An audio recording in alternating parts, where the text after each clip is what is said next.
Welcome, folks. This is Will K-Mac Vintage. I hope everyone is doing well today. It is midweek Wednesday, and um, first time I'm doing a live broadcast at nighttime. Usually I do them in the afternoon. But I figure since nobody is doing a live stream right now, and at least I don't see one, I might as well do a little bit of time here and um, do some of the work I need to do so y'all can see.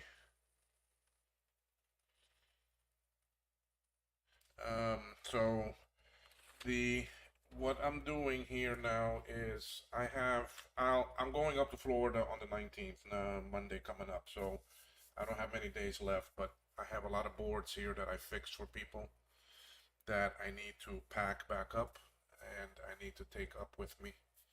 And this is the last time I'm going to be able to actually test them before I have to go up. So I need to test them and pack them up and um, well, I need to test them, wrap them up in bubble wrap and so forth, pack them in a box, and then put that in my suitcase, and then take it up with me. And then once I'm up there, I will ship them to the people that they are. So let's see what we have here on the desk. Let's adjust this. My big fat belly is in the way. We can we can get rid of that belly. There it is. It's gone. And so this is a CI board. Um, the person is a customer up in Canada. So he sent it to me because he couldn't get it to work. He did try to fix it himself and actually so forth, and was not actually successful. So then he sent it to me. I'm just connecting the three items in the back that I need: keyboard, mouse, video, and Blue SCSI. So you can see those are connected there in the back. I will put in some memory. This one I remember it was really not that much was wrong with it. It seemed more the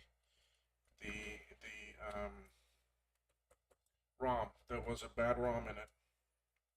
So I socketed all four ROMs and I found the ROM that was bad, and once I changed that and put that in, the board worked fine.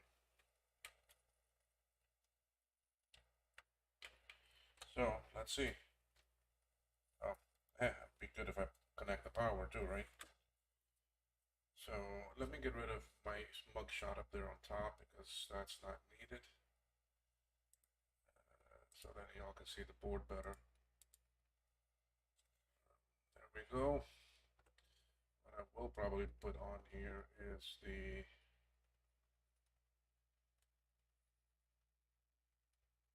hand cam, but why is that not visible?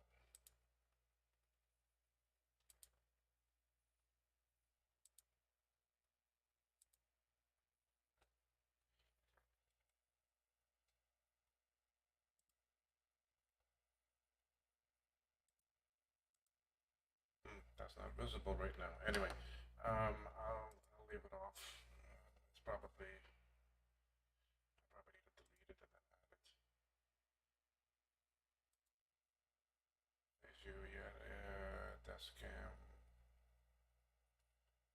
Get rid of that one. Yes, yes. I'm gonna try it in a second here. Okay, so let's turn on. We get chime. Uh,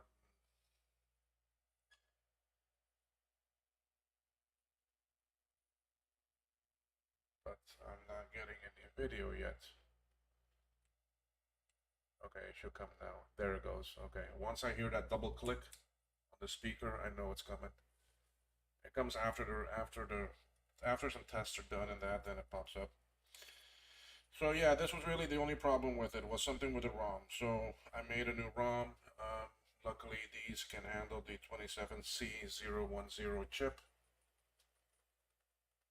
I see one person on. Scott, hey there, Scott. How are you? Yes, I figured I'll do a live stream because it's midweek and I need to do some testing on these boards. Unfortunately, I cannot test your board yet. I'll show you why in a minute. And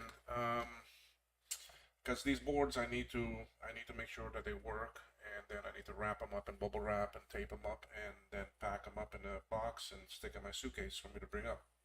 So now if I go to my hand cam,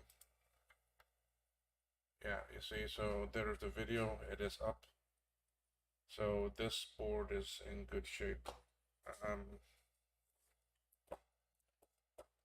I just ordered two yesterday, a nice capture device that I can put between the board and the monitor on these machines and capture the video to actually USB and then put it into oh you got it, man, this has 16 megs of memory in it. So then I can put it into OBS and we'll see it nice. Okay, so everything with that one worked. So we are good with this one. I had the sound. I'm not really gonna test too much more because I did test when I was working on it and repaired them. I did test the floppy. I did test the SCSI. I mean, we could do an internal SCSI boot. That's easy enough to do. This is all I gotta do is just switch this cable around.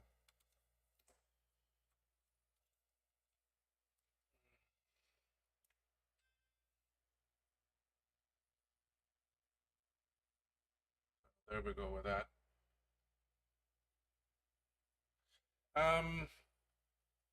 Depends on the ROM. Sometimes they can go bad. I mean, this has got four actually chips that are the ROM.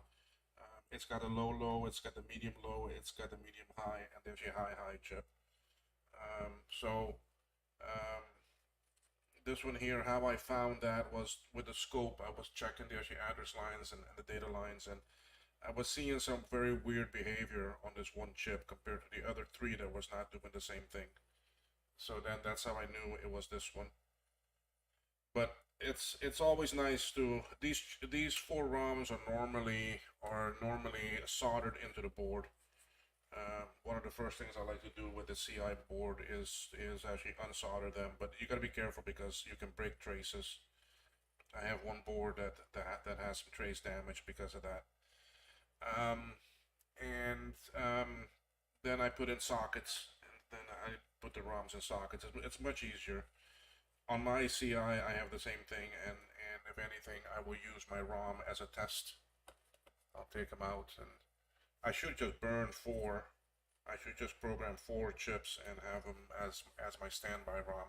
This can take a ROM sim also. Okay, so I can put a ROM sim in here. I mean, a matter of fact.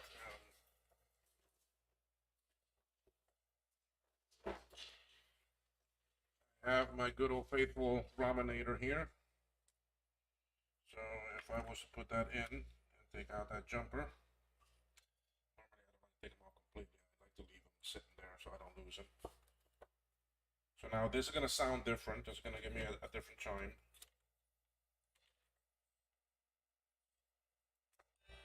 See, a different chime. And on the screen too, it comes up a bit different. You'll see it in a second here.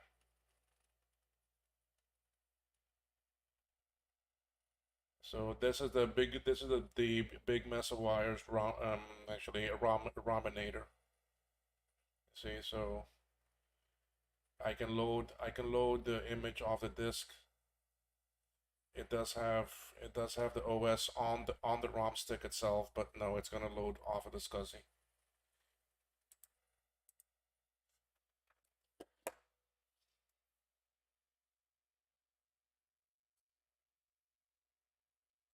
So this is now loading off of this ROM.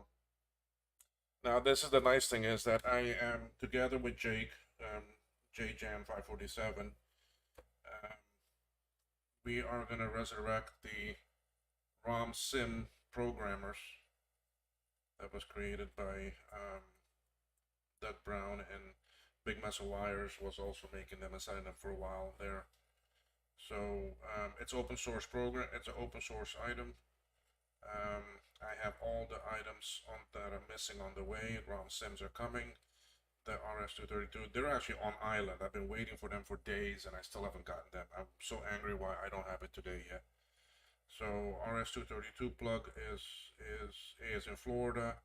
All four of these chips that I need are in Florida. Crystal and these two capacitors I have ordered. This is some jumpers that this is a header here that goes here to plug in a cable, and the actually USB is gonna go there. So then it needs to get programmed with the bootloader and the software and everything, and hopefully we can get them to work. I have another board here, so I can make two here, and actually Jake has the other boards with him. So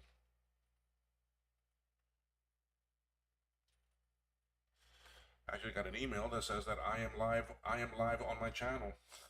Anyway, yeah, the Ashley Raminator is actually nice. The only thing I found is be careful with it in a SE30 running 755. Okay, it could give you a little bit of trouble there. There's something about 755 with the Raminator that don't work well. I have not looked into it. I can't tell you exactly what it is, but I do know it will not work sometimes. But that's on the SE30.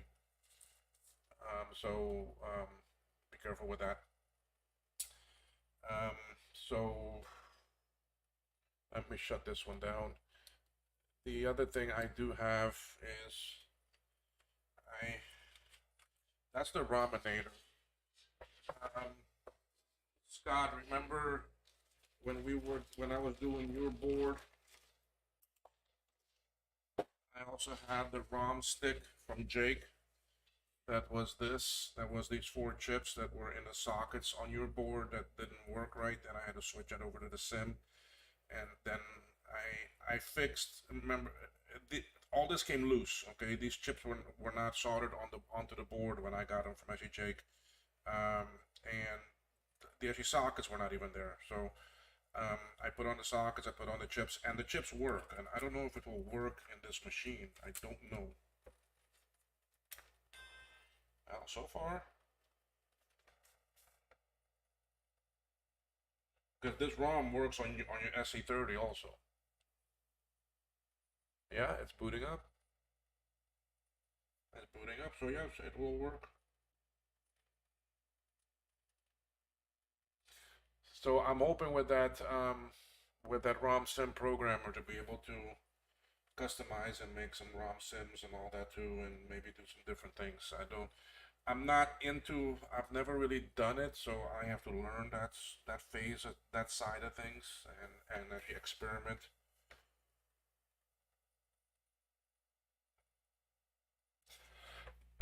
So we'll have to see how that goes. So here we see this board. Now I've thrown a lot of things at this board. I've booted it up with the normal ROM. I booted it up with the Raminator. Now with the ROM from Jake that I had to put back together. Yeah, the system is all up. I mean, it's up on the other screen. I can't wait to get that actually video capture. Y'all are gonna love that. That's gonna be so nice that I can put it right under the screen there and everything. So, so it even works with actually this ROM. So this ROM I know is good. There's no problem with it. So let's switch back to the original ROM. I can put my Raminator away. I'm gonna put this ROM in here too. That way I know where it is.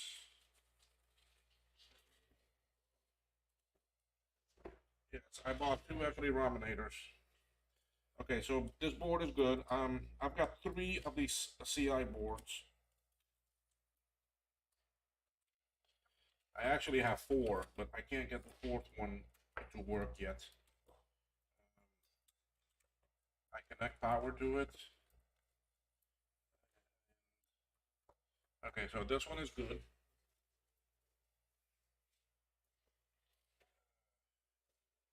Yeah, see my big bag of boards here.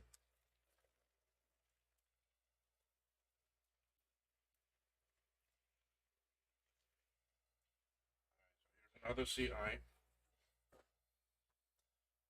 so let's go. Let's do the external SCSI first.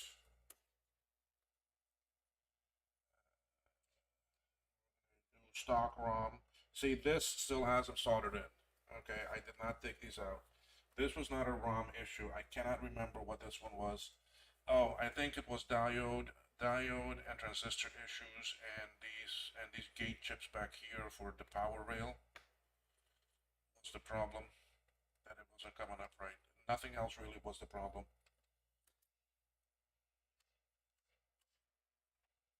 These CI boards have a very high rate of failure back here. Okay, there is a battle zone of actually caps here. 1, 2, 3, 4. These always leak, and this is the power circuit back here. So you gotta always problems there. There and over here in the sound area. This is another battlefield. There were some broken traces here, yes, that I had to fix. Okay, so we have everything there except for the speaker. Let's go. Let me use keyboard. Power, chime.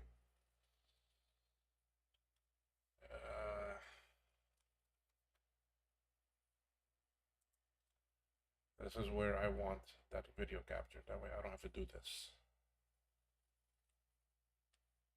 Two beeps, and there we go.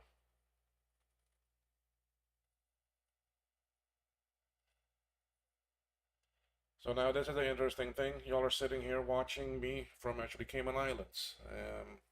Hence why my channel name is called a KMAC. A K is for Cayman, C-A-Y. Cayman is spelled C-A-Y-M-A-N. So it was already had most of the KMAC stuff in there. So the only thing I did was I changed the N to a C. So KMAC. For Cayman Macintosh. So luckily here I don't have to deal with the snow, with the cold. Although I like the cold weather, not too cold, but I don't have to deal with the blizzards and the ice and the snow and that. But then again, I like it cool. I like it. I like some snow here and there and so forth. And okay, so this one is up. Okay, it's up on the screen, and let me shut it down. Shut down. Yep, you see, power circuit worked well. It shut it off, no problem. Let's try the internal SCSI.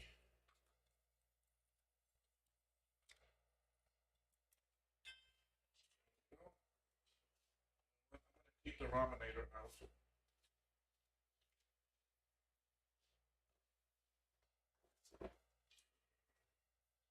I can boot up with it. But yeah, Cayman's been having some amazingly nice weather. I mean, it's been real nice days outside. It's not been very humid. Temperature's been in the low 80s, like 80, 81. At nighttime, we're dropping down to like 72, 75. So it's real nice weather. I'm really enjoying it. I am spending some actually outside time. It's funny, I don't like the heat, and yet I live in the tropics where it gets pretty hot. Alright, so this came up fine with the SCSI, with the internal SCSI. We're gonna shut it back down. Okay, it's off. Let's put in the Rominator.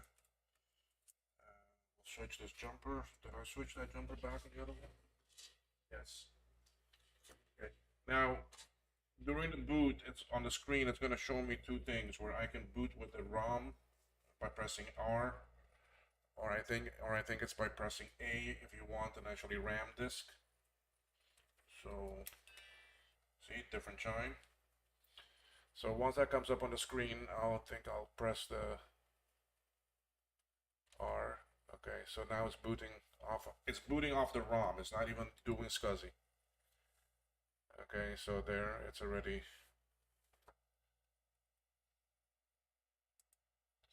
Okay, you see, so it's already in a different OS. It looks different.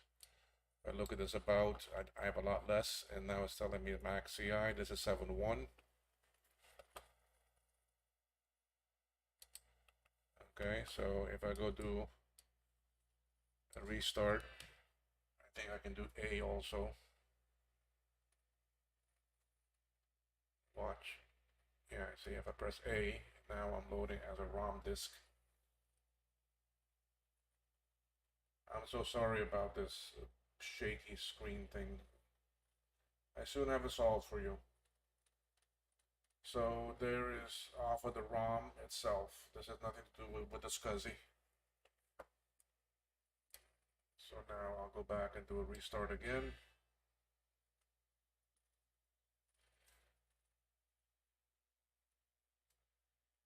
You see, this time I'm not going to press anything. And it should boot now off of the blue SCSI, and it is. Okay. So yeah, on this one, I mean, there were some traces back here I had to fix. Let me see if I can get us focus. Yeah, you can see them there. And there was one of these that underneath one of these chips I had to fix. No, that was on my classic board. I had to fix something underneath there. So this was really some actually trace damage there, and then most of the other work was up here. I had to replace these diodes and the transistor there and here, and then all three of these chips. Okay, so, and then I think there was a little trace damage right here also. Okay, so this board is good. I'm gonna switch back to my desk cam. Okay, that's views. There we go. I'm gonna shut this one down, and I want to park this board. Shut down clean. Switch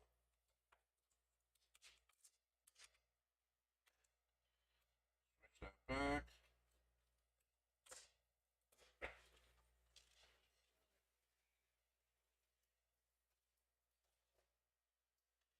Ooh.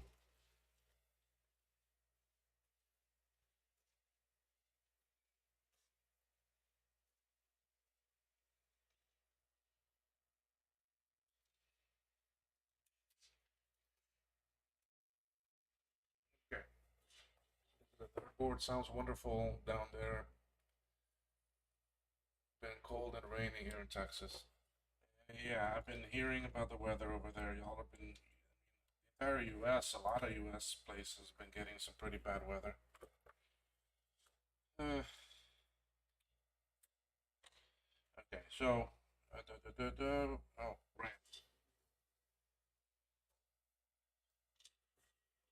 This board doesn't have, the CI doesn't have any RAM on board, so you have to use SIMs. These SIMs that I'm using came from the owner of these boards.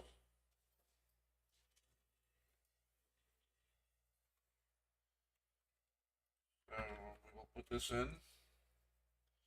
Yeah, the actually weathering came in from like November, well, middle November and November until about like March. End of March is real nice.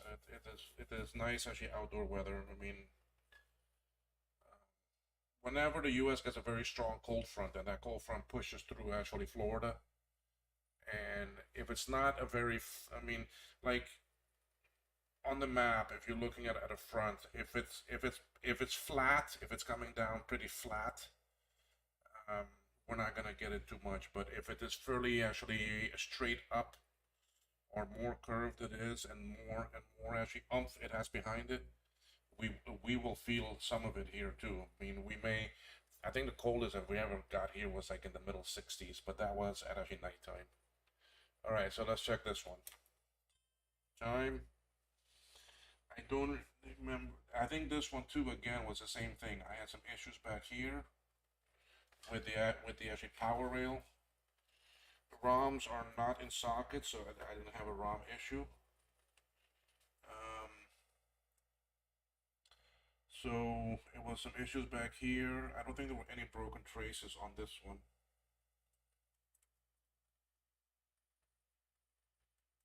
So But the actual videos of when I fix these are on the channel. This is board 1, 2, and 3. I have board 4 that I'm still working on. So this is booting up fine. 755 booting.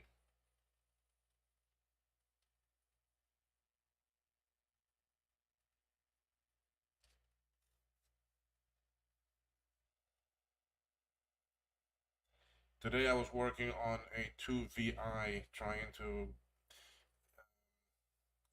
it just pisses me off. I mean, anyway.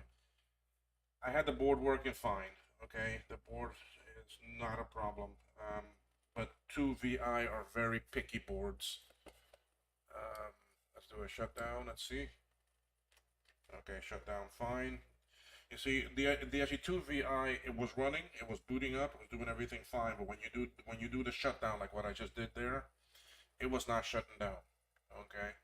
Now the 2VI is not like this that's got the nice power rail here that is well documented. Plus, this board has actually schematics. The actually 2VI, the VX, VI, and the actually Performa 600 are all the same board.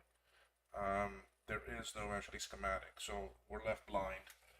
So I'm trying to figure out the actually power rail and all that, and the board does have some pretty severe damage in the back over here where there is the actually aerial chip, and the aerial chip controls the actually color palette and video, and if I'm not mistaken, I think it also controls the actually 5-volt power for the ADB power stuff to work. Now, it would turn on by pressing the switch on the keyboard, but if I press the power button, it does not shut off, and when I do a shutdown from the OS, it would not shut down. It would actually do the process, but it would not turn off like what this one did. It would just stay on, and it would actually boot up again. So, because of how finicky that board is, I did not want to put it into the ultrasonic cleaner because it's got some pretty bad damage back here, and if the ultrasonic can actually cause more damage with that.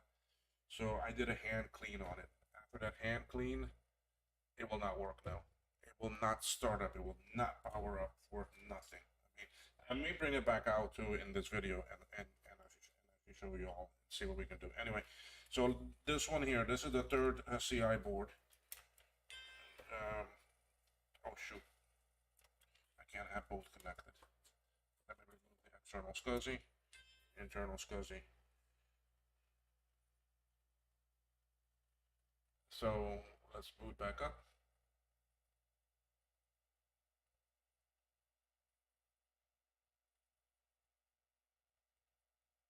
Okay, tum.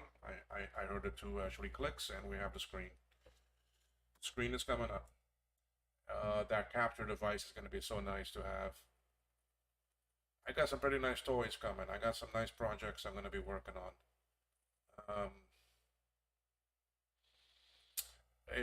Some of y'all probably saw me make some videos about the Apple III RAM, like on my Apple III. It is not a Plus. It's a normal Apple III. It is a 12-volt memory board, and they use the special 32K chips, which is really just two 4116 chips put onto one base, really. And the chip, instead of just actually 16 legs, it's got 18. So they added those 2 legs for the actually row and column for the row and column addressing of the second chip. So your pin 9 and 10 are those. So, but there is a way that you can mod a chip. You can take 2 actually 4116s and put them on top of each other and join some legs together and cut some other ones and put in a bypass wire. Well, yeah, that's nice to do, but it's kind of a hack and doesn't look too nice and so forth. So, Jake as well is good at actually designing boards. So he designed a board for me that I can just put in a header on the bottom so that it can go into the socket of the actually memory board, and it has on top, you put in 2 more sockets and you put in your actually 4116 chips. and that's all you do. You don't have to solder nut. I mean, once you have the board made and that, I mean, yes, you got to solder in the actual header so that you can plug it in, and you got to solder in the actually two actually sockets. But after that, you just put in the chips and actually stick it in, and you're done. So it's a real nice setup. So I have a good amount of those boards on the way. They've already shipped from actually China. Let's try this with the Rominator. We will see. It sounds different. We will boot from the ROM disk.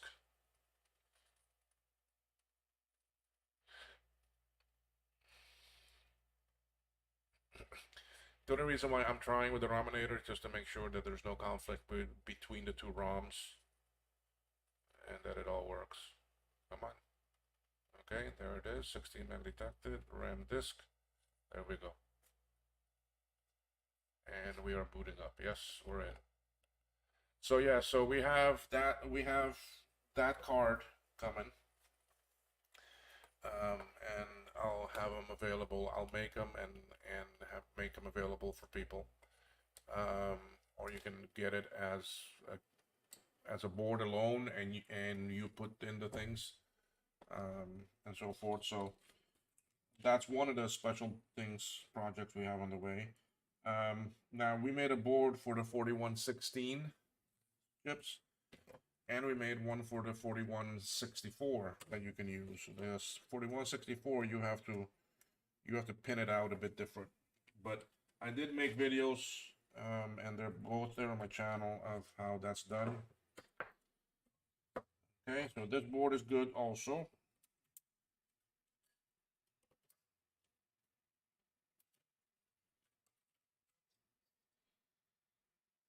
Okay.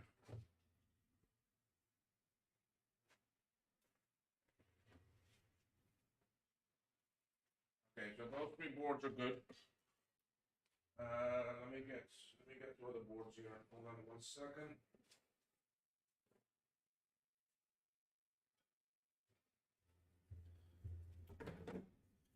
All right.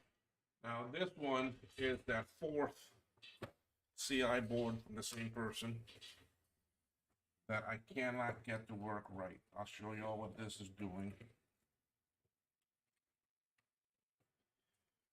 I borrowed the SIM socket.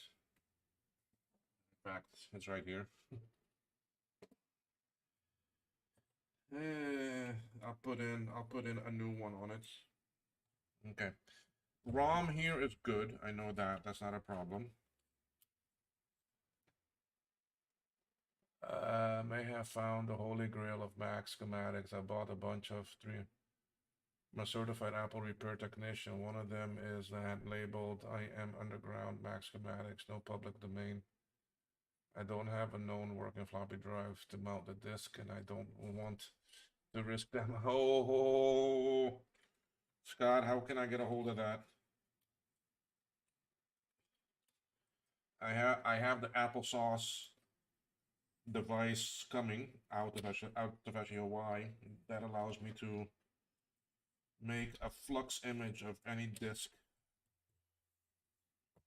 for actually archival purposes, and it does some amazing things. But I do have that coming.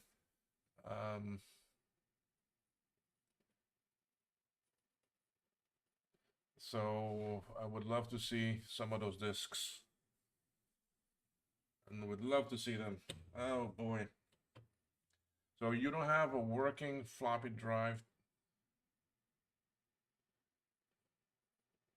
Okay, but you have some Apple machines there, right? I mean,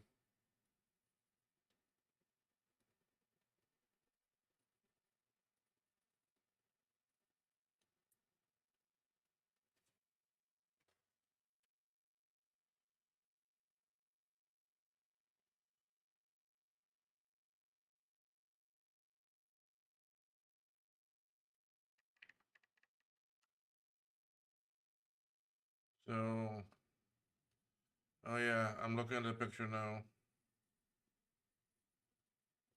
But you have some working machines there, don't you?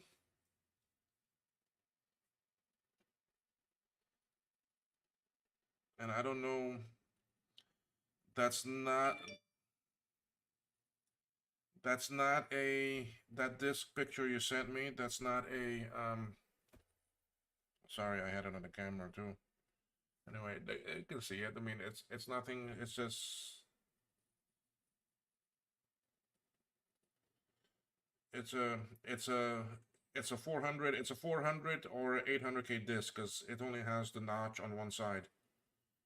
So either 400 or better in an actually 800K drive. So if you've got a machine that's got an 800 in it, oh, you haven't done any testing with the floppy drive. Okay, so you don't know what condition they're in. Okay.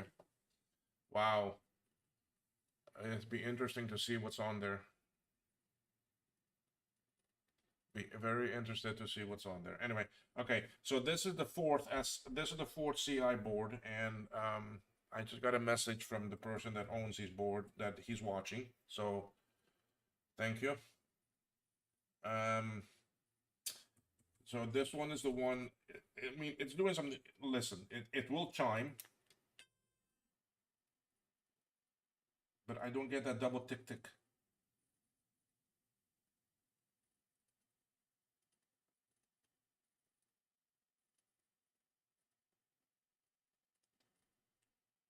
See, I get one tick, and it never comes up on the screen. Okay. Now the other thing is too, what I find weird about this board. I mean, ROMs are good because I've taken these four out, I put them into my machine, and it works. These four are actually socketed. Watch. Now, this is supposed to give me a bad and actually sad Mac chime. I don't get it. I don't get a sad Mac chime. So it's like, it's not even.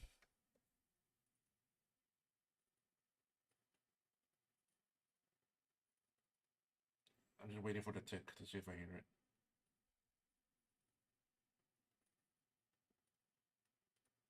See, I'm not gonna hear the tick. The tick is not even coming.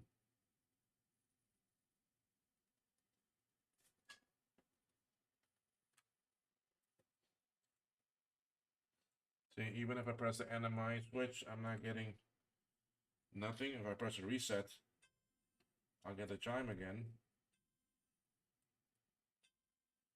Okay, but it's not the power rail. I've already changed all of these. Okay, I've checked these over and over again. I've checked every chip, and even when I'm on the scope and I test this, I see it start, and then it just stops. Okay, and it's not the ROM. Okay, because there is data moving around on all of them, and then all of a sudden it just stops. So I'm not sure what is the issue with this board.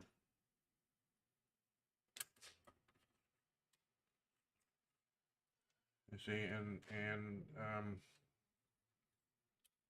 I can't try a Rominator on it right now because I don't have the SIM in. I'm waiting to get my SIM sockets that are on island at customs that I've been waiting for from Monday, well, from last week. Because I need one for actually Scott's board, and I need one for here, and I need them for my SIM programmer. So anyway, see, so this board, this is what it's doing. It's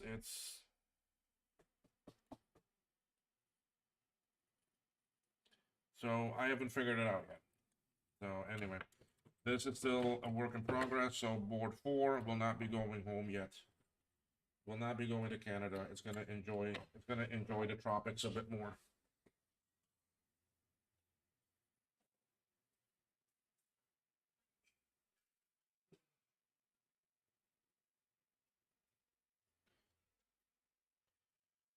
Okay, and then the other thing I had to fix for this same person, and I'll go ahead and use, I can use the first name Mark. These are his 3 CD-ROM for the Apple 300 CD machine. I'll actually drive internal, external. If I'm not mistaken, I think these are for the actually internal ones. So he was having some problems with them. Now these boards, what the problem is that it's so tight and it's so close that you can very easily put a cap on a little bit the wrong way, and it ends up making contact with a via, which is what happened here most of them with actually this cap right here. Um, so that via right there is like right next to the pad. If we go to the scope view, I can show you.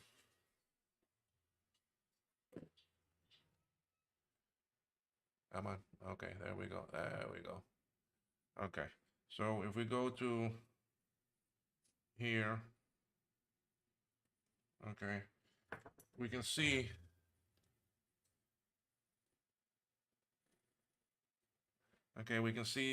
like these two vias are so close to this cap. Okay, and if you dare bring it down towards towards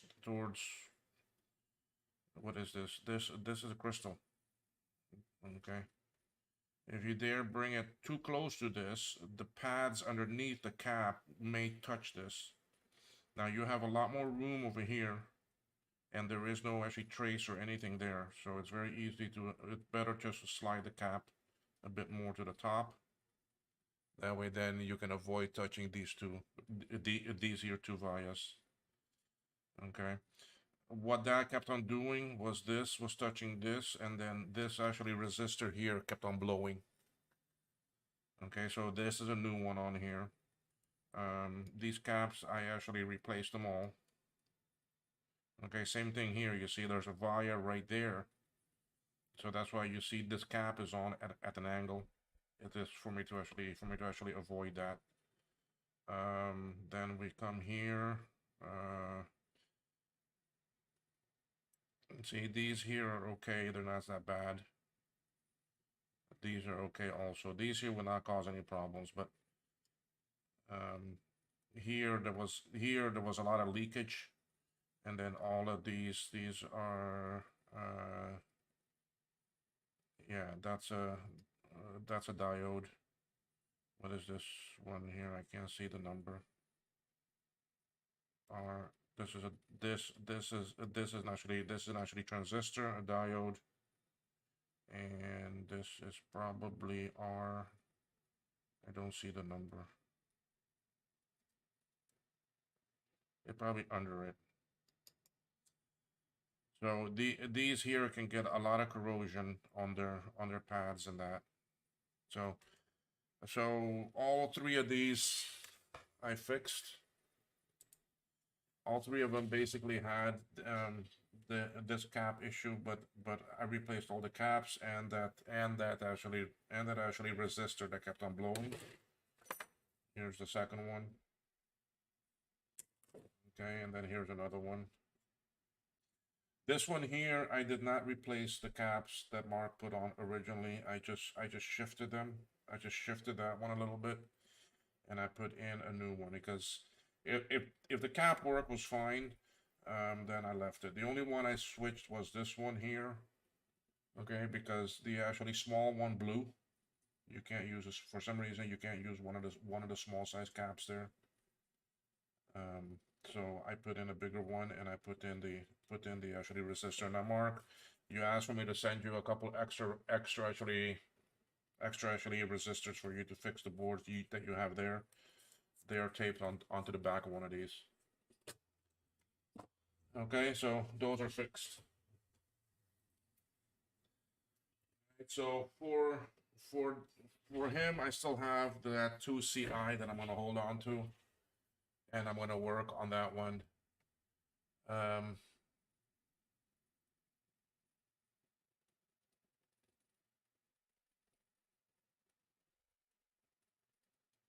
Yeah, most of the corrosion was from leaking caps. They're around where those resistors and where the actually transistors and the diode was. Yes.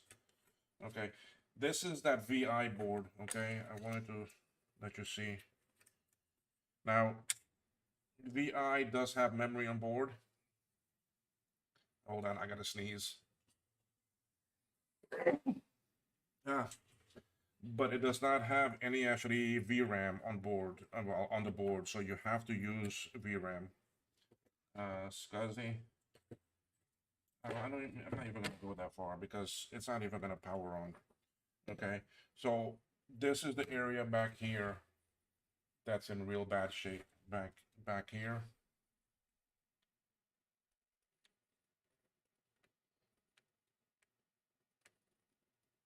Okay, this is the actually aerial chip. It controls color palette and some other functionalities. It's got a couple bad traces there on the back side and so forth. This is a different chip than what was originally on the board. Okay, because the one on the board was faulty. I have a donor. I have a donor VI board. I took that one off and then I put it here.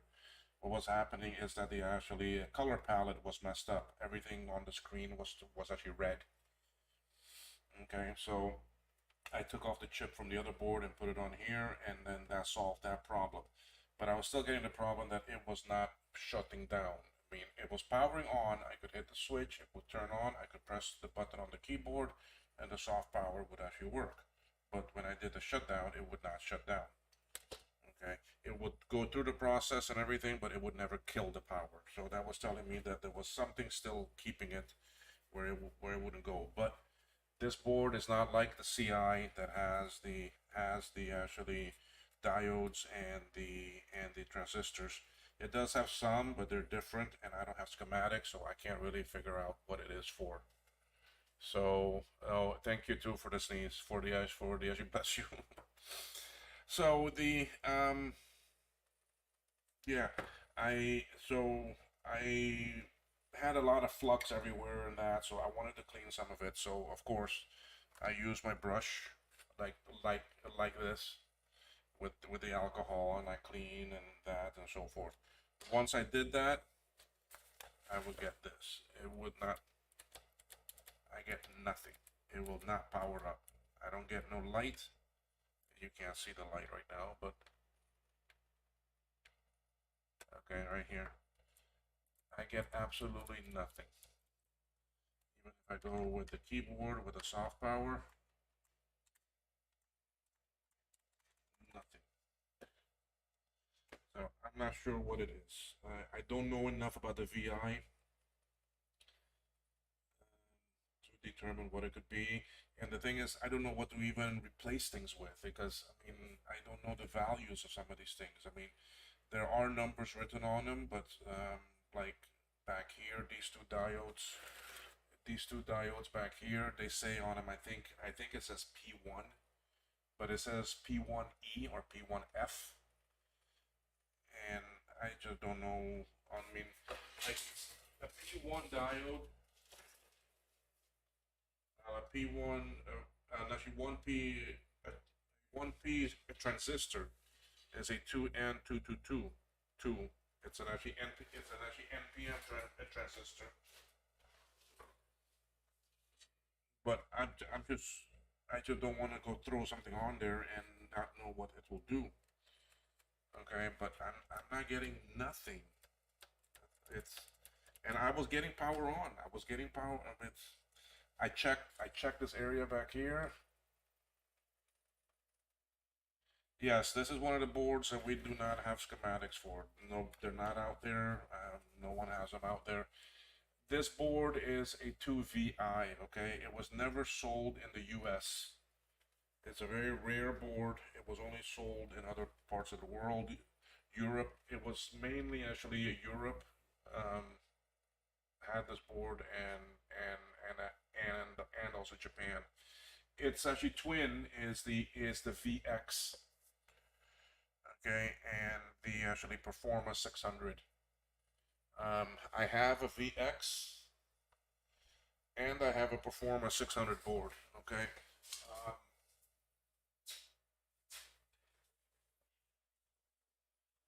Sorry, I moved away. I'm just getting the actually Performa 600. Okay, so you see this board, how it looks. Let me try to get it exactly in.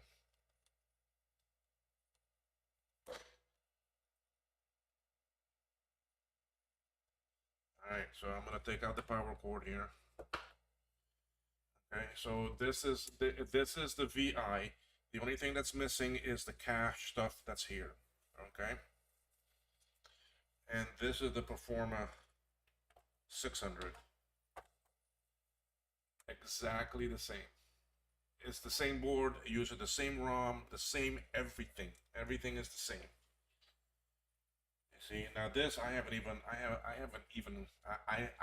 capped it yet, recapped it yet. So this is an identical board. I mean, if we look at it like actually this, we see it's the same.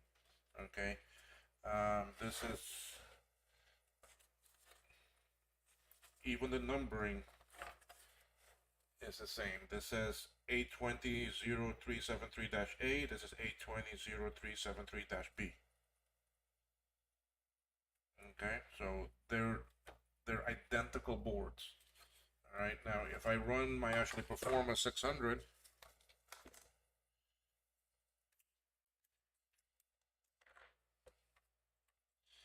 and I do gotta thank the person for this board. They generously donated it to me when I was working on these VIs that I needed a board for me to salvage ROM from, and I ended up getting two boards. One was a VI that was already dead, that had the ROMs on it, so I used the ROMs off of that board, and the Performa 600, this board, I tested it, and there's nothing wrong with it, so I did not want to make it a donor board. I don't take a good board and actually scrap it. Sorry. Okay, so here we go. Oh, power. Will not turn on without power.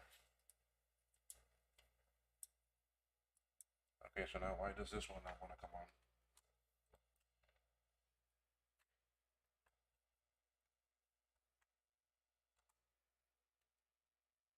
This one doesn't want to come on either. No, there it comes. Okay, so now it's powering up, but I'm not getting a chime. I am getting a gray screen. Now, I have not recapped this board, so there could be problems with it. Okay, so, but I know it powers up. It was working.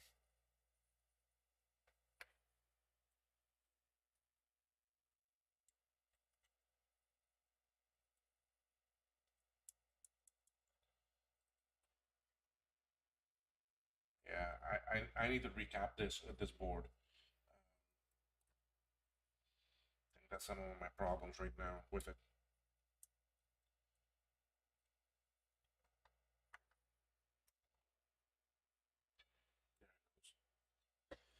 The it's like the capacitors need to charge up or something. So I am getting screen.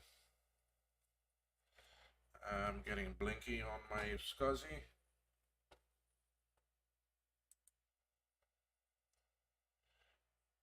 Luke, you're on. Oh, Luke is someone local in Cayman. That bought from me a Color Classic and a 2C, and he wants to learn about vintage computers and get involved with the vintage stuff and rebuild them and take them apart and do all that other fun stuff. So he got two machines from me, and he's working and playing around with them. He wants to do programming too.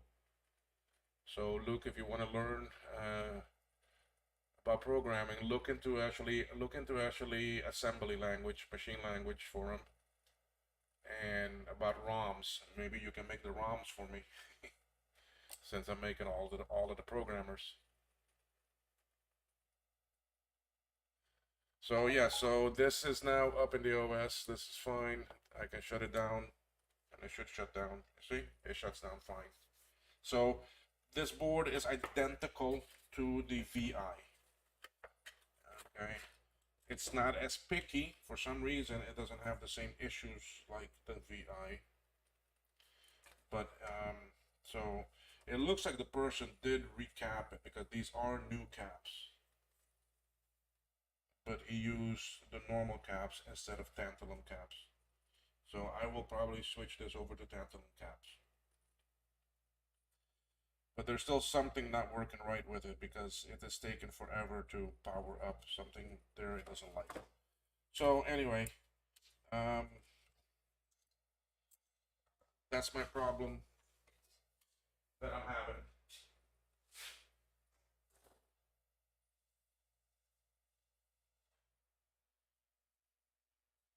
that's the problem that I'm having with this actually VI board. I mean, it was working. It was working beautifully, and it was powering on. It was booting up. It was going in. It just was not shutting down. Just don't know. And I only brushed back here. I only cleaned back here, so I gotta find the problem. But that's for a different day. Okay, now the other one that I needed to test, but I can't test it yet, is this board. And the owner of this is also on the channel watching, and has most of the chats that are in the SE chat channel. So this is his SE30. I can't test it because I already took out the actually ROM sim, which was this one. Because it's kind of bent, you see, and I have new ones coming, and I just didn't like how this one sat in here. It sat very loose, so I took it out. I'm gonna put in a new one, and then the ROM is here, and that will go in, and I'll do a final test on this board, and then I can wrap it up and send it.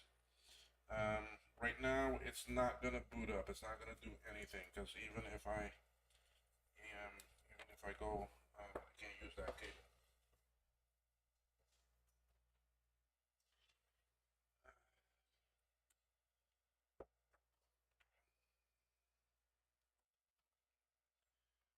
Okay, come on.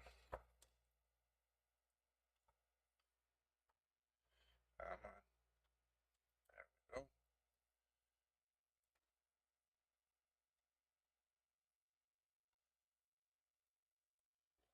Oh, I can't even use this power supply. I have to do this in an SE30 case. I can't even test it here. So never mind. I can't use this power supply. It has to be a SE30 case or a SE. And I don't have one of those open right now. So anyway, but yeah, this board is ready to go. Last I ran it, it worked fine. Now I just gotta wait for the sim to actually come. This is the old board, naked, except just for a few things that I didn't take off, and I purposely left all the caps on it. I basically stripped everything else off that I could. I don't need the sockets and that. So anyway, we'll test this, Scott, once I get the actually sim socket.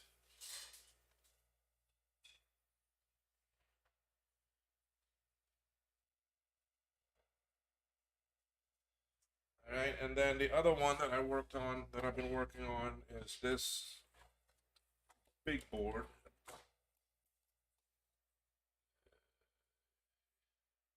Is that a big board or what? This is a Quadra 950 board. This is the one that was battery bombed up here. That on Sunday I was on Dave's Vintage Apple Tech stream for actually 8 hours. He does that every Sunday, and I was on there as one of the guests. And what we do on that channel, what they do is, well, what we all do is just hang out, talk, chat about these things and different things we're working on and things like that. And we fix boards or we fix machines in the process.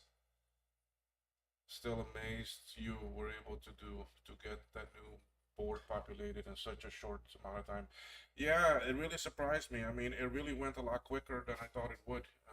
Once I started the actually soldering, it really went quick. And I told you that I spent quite a bit of money buying a lot of supplies and parts that I need.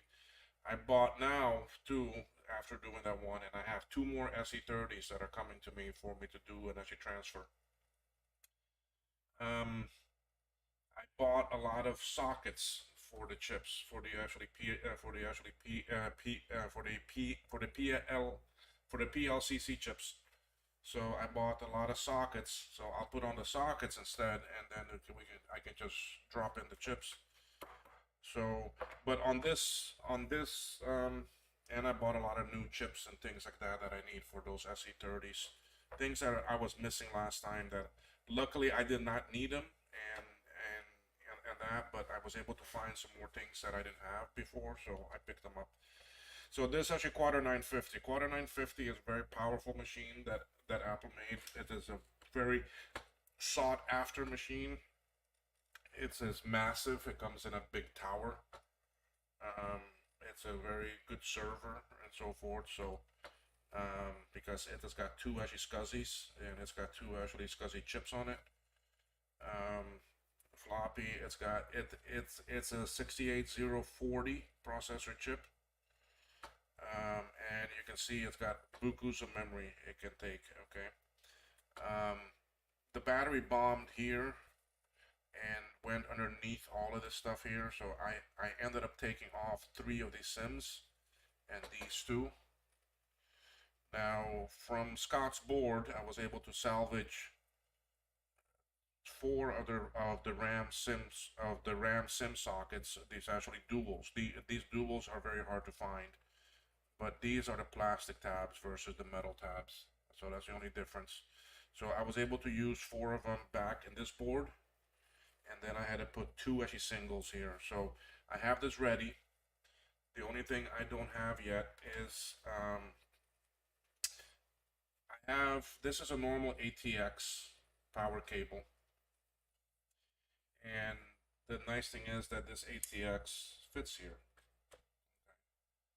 It's a short one because I did a stupid thing and I cut it. So, but yeah, I can put in another one there, and then I can use a ATX power supply. I'm gonna zoom this out a little bit more. Let's slide this board down. I can use a normal ATX power supply that are used on actually PCs. Okay, see, normal PC connections. See, because if I was to take this by itself and plug it in, it will plug in.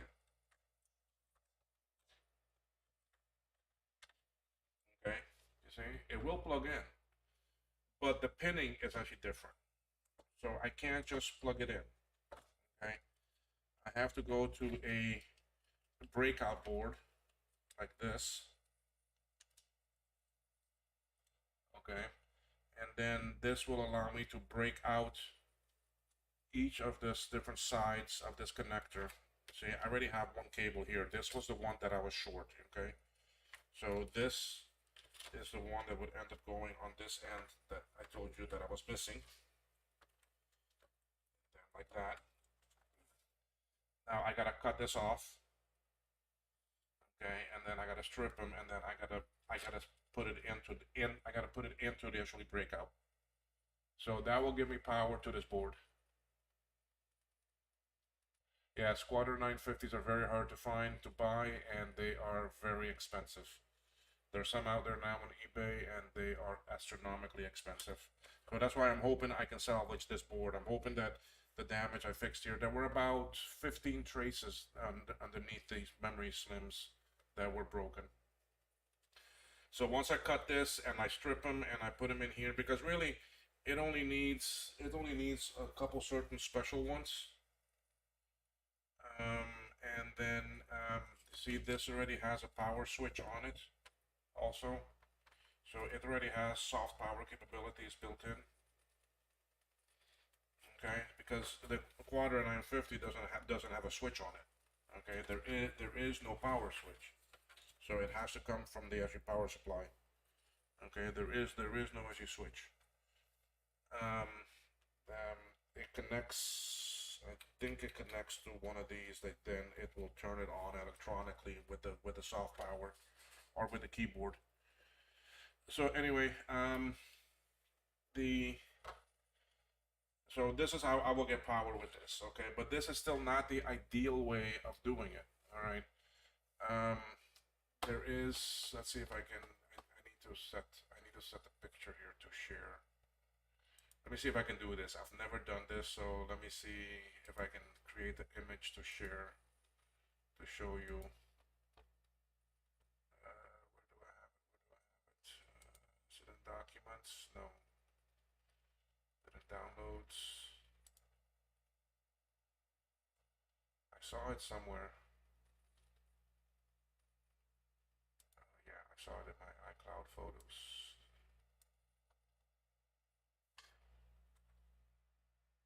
Did I see it in there? This is another special project that I'm going to be working on that I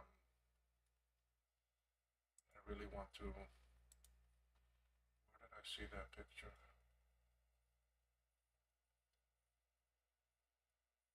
Pictures. Here. Okay, yeah.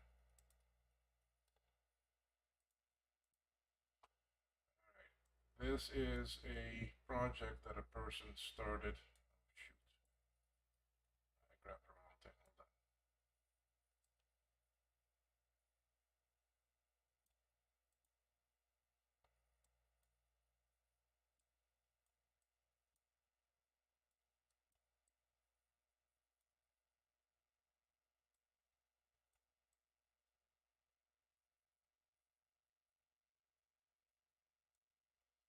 Alright, this is a project that a person started for actually apple fritters. This is actually a Quadra ATX 9X0 boards to take an ATX power supply and make it work correctly inside the tower of a Quadra 950 or a 9X0 machines. So I have some of these boards coming and I have all these parts coming. Some of them are very hard to find. There was no actually build, there was no build actually material list. There's no instructions on it. There's just the actually schematics. So off of the schematics, I have to go and see. I had to determine what all the parts were, and then I built my own list, and I put that list onto actually a DigiKey, and I ordered the parts, and they are shipped already. They're on their way to Florida. These boards are being made in China. They should be shipping out by Friday, and hopefully I can use this board together with my ATX power supply and make it work. Everything is done in the circuitry of the board, in the traces, and done correctly. I can use the power cables for the drives and just plug them into here, and then plug in the Apple side. This is the actually DC board, and this is the actually AC board. So the main power from the outlet and the switch will come into this board first, and then from here it will go to the ATX power supply, which I would have to disassemble an ATX power supply and just put the board inside the tower, and then the ATX comes to here, and then the actually Quadra connects to here. The board connects to here. So it has fan actually control, and everything is on this board. So this is one of the projects I want to do. I have not seen much about this project. It is still on actually GitHub. I tried to contact the actually developer. I haven't heard anything from him. Last he was on any of the forums was in June of actually this year, and since then he hasn't been in them. It is a person out of actually Germany. So this is one of the nice things that I'm going to be working on. Hopefully I can get this to work. So I have this project. I have the actually ROM sim programmer I'm going to be working on. What else do I have that I'm working on? I have those memory cards coming for the Apple III. Then we have pretty slick. Imagine it is hard to find replacement Quadra power supplies. Yes, it is. That's why this is there. But the thing with this is, Scott, that I still need the frame. I still need the housing of the original power supply, if that is available or not. I don't have a case, so I can't really see how I can fabricate my own thing. You can't really actually 3D print this thing either. That's not going to work. You practically got to fabricate something out of metal. because these boards and that and the ATX power supply board, um, you basically take them and you have to you have to move that stuff over to you have to move these two boards and the ATX power supply into the frame, into the housing of the actually original Quadro 950 power supply unit. Okay, so that's, yeah, I don't have pictures of it here. They're on my other machine. So yeah, so this is one project that I'm really looking forward to actually do. So let me get rid of this image here. No, not that. I want to delete that. Delete, yes. Okay, so that will basically, what I gotta do is I gotta take this apart. I gotta take this fan out. This would attach to the original Quadro power supply housing. The board that's in here would have to go into there too. I would have to do different switching and power and different plug and switch. But it is pretty well documented. There's some information. Well, it's not well documented. There is quite a bit. There is some stuff out there, and I can figure out what is missing. Like with that same thing with that board that you just saw, there was no parts list, but from the actually schematics, at least the schematic had everything written on it that were needed, all the values and things. Some of the parts are hard to find. They're either obsolete or with the chip shortage, they're hard to find. I mean, some of them I had to pay a pretty penny for. There were a couple pieces I think that were $30, $40 for one. So, but I only bought like two because this is all actually testing. Okay, it's all actually experimenting with it. Okay, let me see if I can show you the other thing that I am working on here. I need to share. I need to add another share here. Display capture, window capture. Let's see if the window capture will work. Yes, I want this window. Okay. These are the boards that I had to order. Okay. Remember I was telling you earlier about the Apple III actually memory card. This is it here.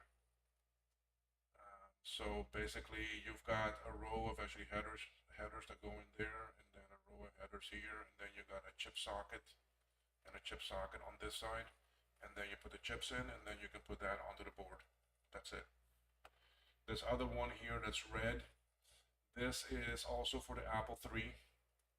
This is another one that I'm going to be working on. This one here, I can't make the picture bigger. It won't let me make it bigger. Let me see here. Oh yeah, it will. Okay, it will go into the Gerber file. Okay. This board here, I don't want that layout.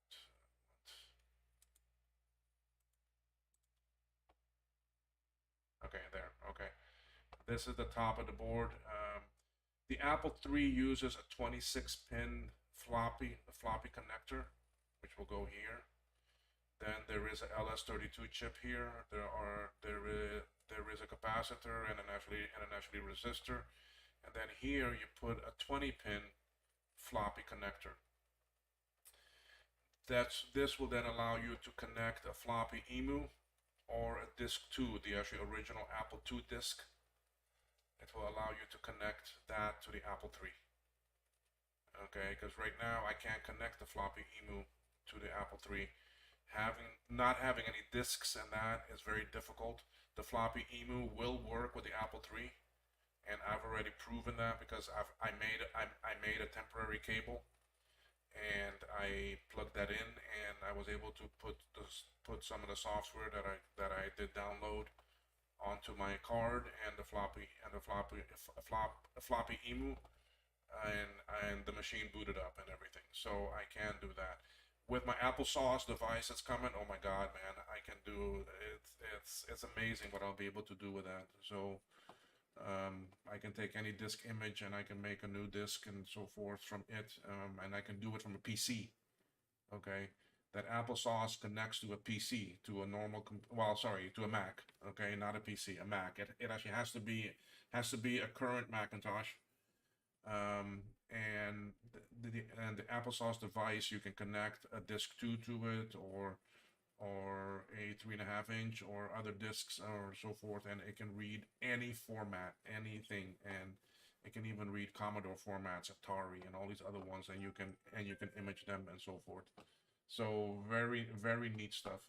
So this is this thing, and then the other one is the Apple III was never. This is still a prototype board here that I'm just gonna experiment with. The Apple III does not have any cooling in it, doesn't have any fan or anything. So what I want to do is create a board that can go into one of the slots, and it'll pull power from the actually expansion slot down here, and it'll pull 5 volts or 12 volts, and then it'll allow me to put a blower fan on the card. Right now, this is still a prototype. It's the board is going to come to me, and I got some fans that are already sitting in actually Florida. Then I will have to mount it and actually drill hole, and then I can connect right into the power header. And then I'll have to actually 3D print an actually duct that will take the air that the fan's going to suck in and blow it out the back. So I'll have to 3D print that actually duct that will connect to the fan and then to the board, and then actually blow it out the back. So it's a way of saving the Apple III um, from the heat, because that's one of their biggest problems. All right, and then the other one is I've got two different versions of the card. I've got a short one and a long one. So for the long one, the idea is to have 2 fans on it, and the short one is just to have 1 fan. And then this is that power board that I just showed you also.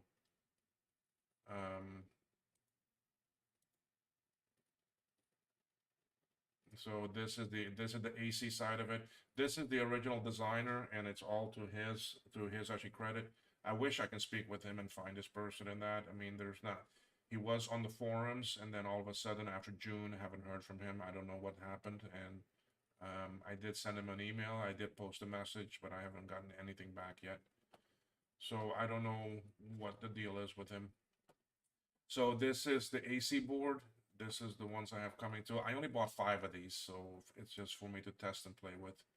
And then this is the actually DC board.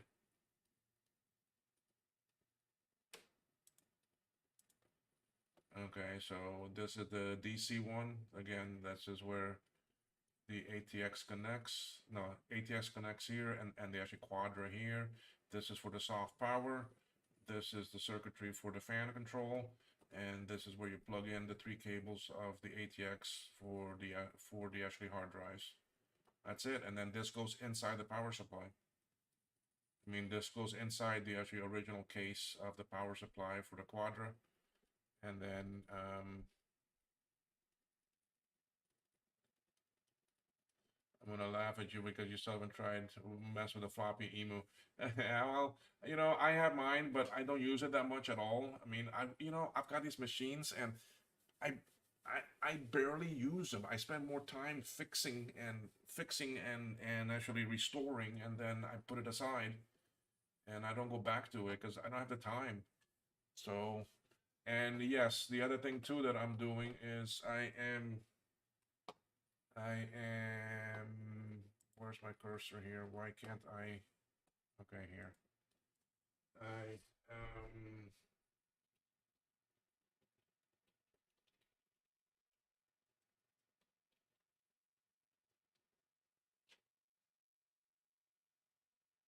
I have created a website, although there's not much on it right now. So if you go to kmacvintage.com, that will be my website eventually.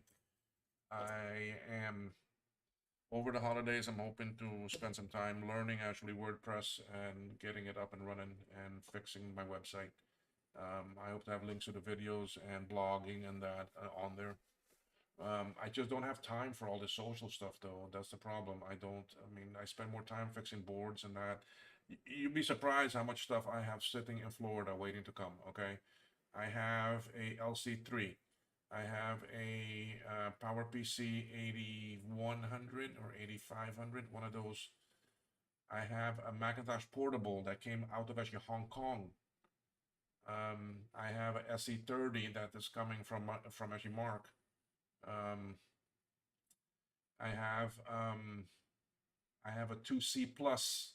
Yes, I was able to pick up an actually 2C plus that is sitting in Florida.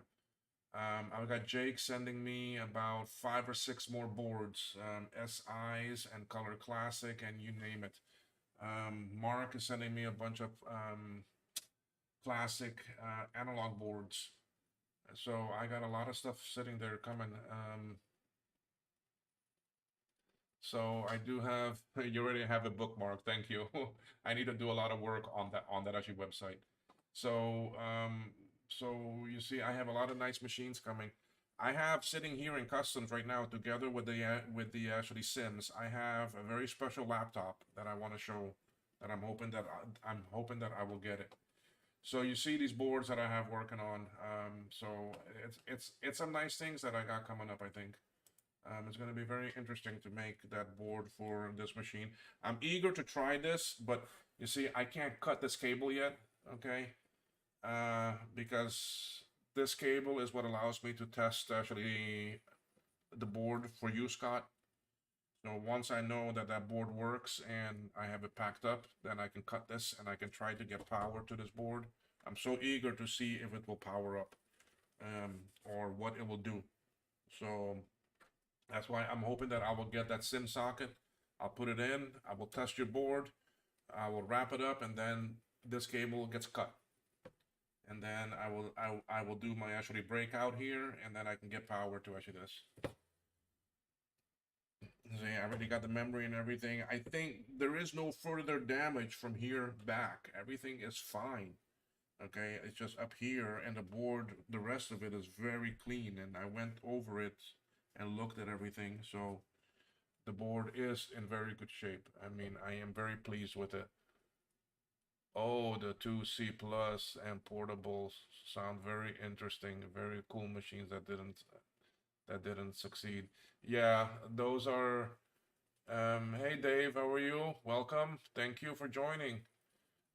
Dave's actually Vintage Apple Tech. It just joined and is in the chat. If you go to his channel, you'll see our 8-hour session that we had on Sunday and a bunch of other great stuff from him. Very interesting, and I really enjoyed being on the channel Sunday. Let me see here. Oh, I just won an auction that I was on. I was trying to win and buy another 400K external floppy drive, and I got it. And I don't know what I got it for, but I mean, I put in my price. Oh, I got that for $44, guys. $44 I paid for a 400K external floppy drive for a Mac and for a 128 512. So I have a bunch of those. So yes, Dave, very good channel, and very well knowledgeable person with this work. So anyway, yeah, I'm eager to try this. So as soon as I can as soon as I can test your board, Scott, I'm chopping this and gonna try to power up this. I want to try to power it up before I go up to Florida. So, and the yeah, so that's how this sucker's gonna work. If I can get this out of here. There we go. But yes, with this actually breakout board, I can test this, and I can depending what board it is, I can configure the pinning and so forth from here instead of having to change pins and all that. It is a much safer, much easier device to actually use compared to the other ways of actually doing it. So and I don't have to make a soft power unit. It is already in here. So I'm really looking forward to using this with it and trying out this board.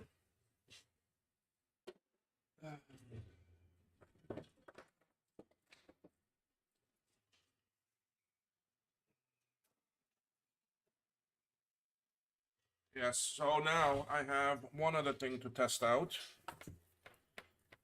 And so I'm trying to put some of the stuff away, so because I need actually desk space. I don't need this one, I don't need this, I don't need this. Oh, I got a problem though. Oh, well, we'll see what we can do with it. You're invited for this Sunday stream. Well, okay, great. Yes, I would definitely love to be there. I don't know how much time I can be on Sunday this week, as Monday morning I fly out. So, but I think that would be my last streaming session for until I return to Cayman. I return on the 29th. Um, my mother is older, is more elderly, and she's gonna be here in Cayman alone for actually Christmas, and so I'll go away for actually Christmas, but I'll be back for the end of the year for me to actually spend that with her. So I come back on the actually 29th. I'll come back with a lot of goodies, and then from there, then I will be able to actually stream again. I may do a stream or two when I'm up in Florida because I got to show off a lot of my stuff that I'm packing up. But let me get the next machine. Hold on one sec.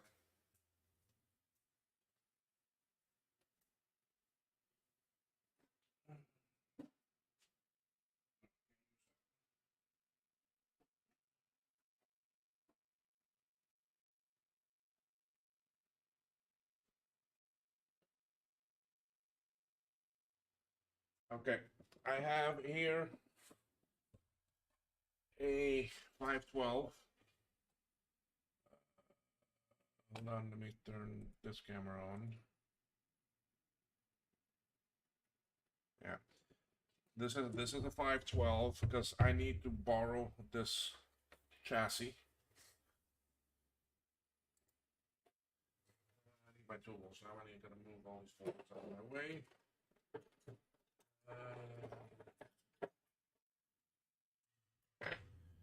All right, because for Jake, he sent me his original 128 logic board and analog board because they were not working.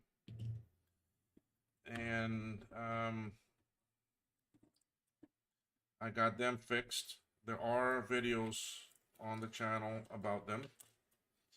So you're welcome to find that in the 128 list. And watch what I did there.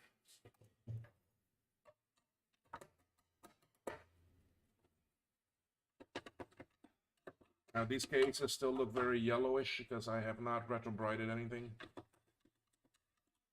I just don't seem to have the time for me to do that either.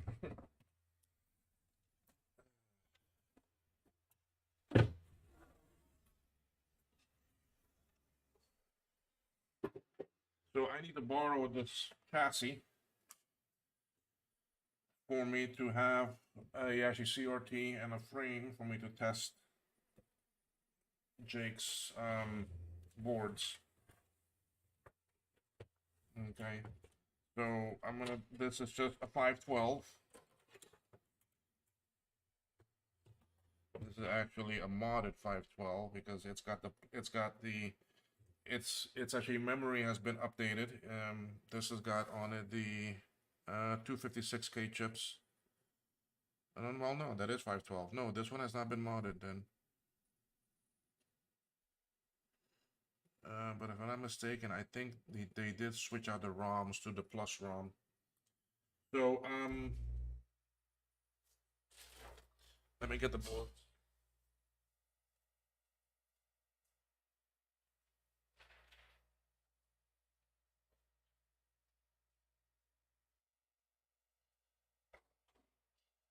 So here is the 128 board.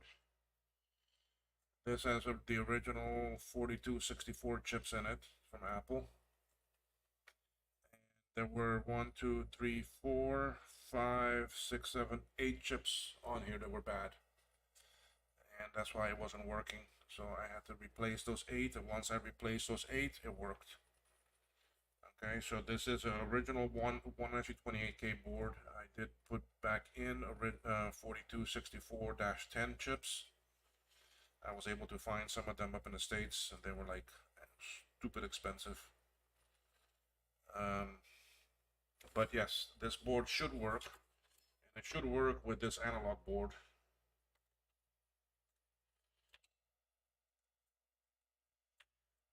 What I was gonna say was that I reflashed my flop EMU to work with the Apple II so that I could try it on the Apple III. Now my problem is, thanks Dave, yes, I'm hoping to enjoy the holidays up there. Been a while since I've been away for like a Christmas because of COVID. So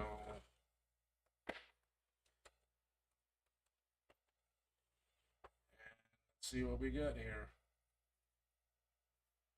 I'll turn off this light so it's a bit better to see.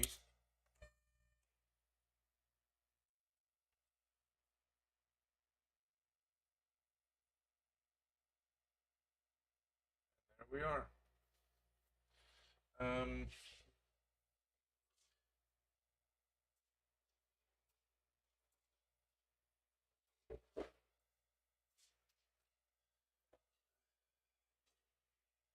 I do happen to have Mac System 1 on 400K discs. But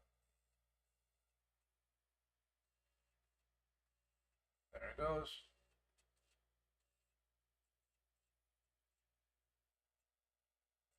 But this is not a 400K, this is an 800K disk drive.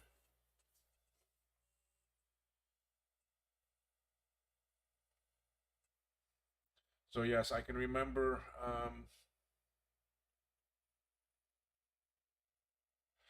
yeah, but old stock is all that's really available for a lot of these chips, Scott. I mean, I wish there was a way we could do it. Um, so yeah, I mean, the OS there we are. It is loaded up. Okay. If I turn it back on, it should eject the disks.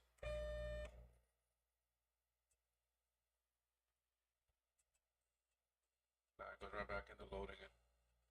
So I'm gonna have to get a mouse or a keyboard for me to eject it. Hold on.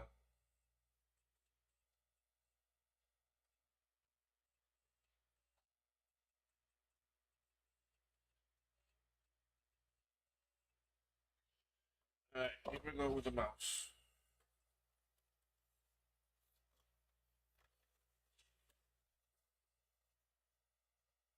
Okay, sorry, I need to turn it.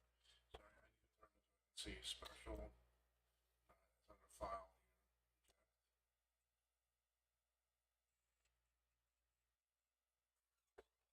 Oh, now I can shut down. Okay. So we know that with the the logic board works. Okay. Now we have to find the analog board. Now, what I'm about to do here, oh, the screwdriver's in my car, because I took it over there to go help my mom.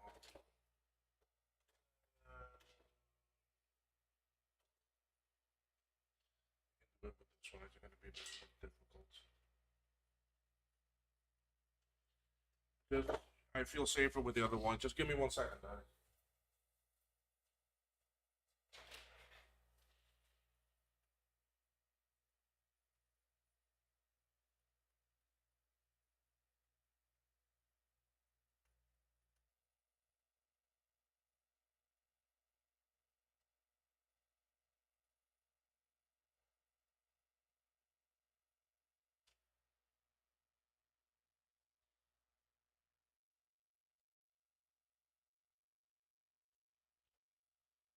Sorry, I was I've been doing some work in my mom's house to switch out some lights that she wanted for outside. Um, I needed a screwdriver because what I gotta do now is I gotta switch this analog board, and the video is attached to this analog board. So, as always, the analog boards are dangerous. They are high voltage. Be aware of that. Be careful what you're doing. I have to discharge this actually CRT. The way I do it is I have a cable. I got two clips, screwdriver. I connect one to the ground. This is how I do it. Please research your own way. I am not responsible for any damage or any accident you may have with yourself. Then I am going to put this behind here, and there, you see that spark? Did you hear that? That was the high voltage discharge. Okay, so you gotta be careful with this stuff. I cannot emphasize that more. Now I can pop this out. There we go. Okay. Now that's out, I can undo this ground cable here. Be careful with video discharging, please. Yes, CRT discharge tool, but I do the poor man's version. Your Nemesis, the analog board. You know, they're not too bad. I mean, these aren't that bad.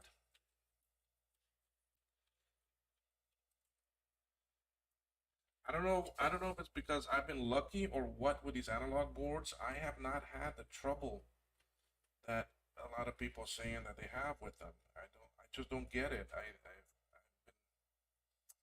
shoot, I didn't have to undo all this because this one actually unplugs. Anyway, it's all right. So here we go. We are undoing the cables. Okay, they're all done. I got a couple more screws here to undo. I need to find out from Jake if he sent me this back. He's from his board. Screw up there in front. Okay, there, it's out. That's the analog board originally from that. This is the one he did. I'm gonna borrow some things.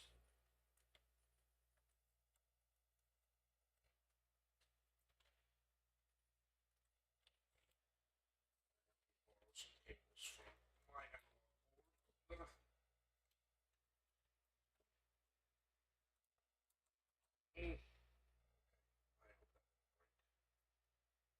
Okay, so I need the cable for the logic board. I need the cable for the net board. Okay, so here's his analog board that has been recapped. Okay, you can see the new caps that have been put on. A lot smaller than the originals. The board is very nice and clean. Let's see what's here in the chat. Yeah, the chips can be fake from AliExpress. That's why I try not to buy them from AliExpress. I look for actually US chips or for something else. There is a supplier. I found them. They are on eBay. And they have a lot of vintage chips. So if you were to go onto eBay and you search for this and go to their store, they are in Boca Raton, Florida. I went to their store. Well, it's not really a store. They don't really let people in and so forth. Because I was last minute and the next day I was flying out. I told them that and they allowed me to come and see their warehouse. And what a huge place.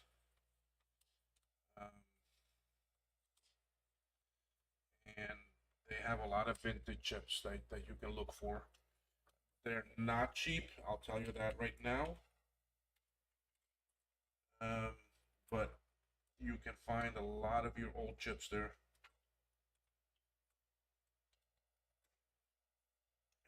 A lot of old anything, not just chips. Okay, I mean, you can find a lot of old anything there. Yeah, you gotta be very careful with this neck board going in, because if you break that, that's it. This thing is garbage. You can't do nothing to save that. Okay. You actually cannot fix it. Once you break that, that's it. You have to buy a new. You have to buy a new actually CRT. I just feel like it's not the right screw. It is though. There, now it's better. Okay. And we're gonna put this in. See, there are the two prongs. And we put that in. We lock that in.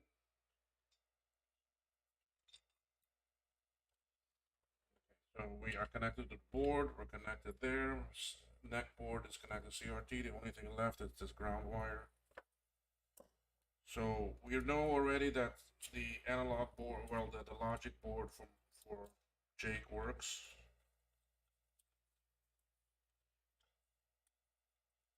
We have a disk in there. Let me turn this one off. We're ready to test.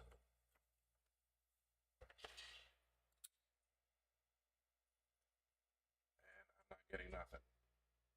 Why? This thing worked. Am I not connected somewhere?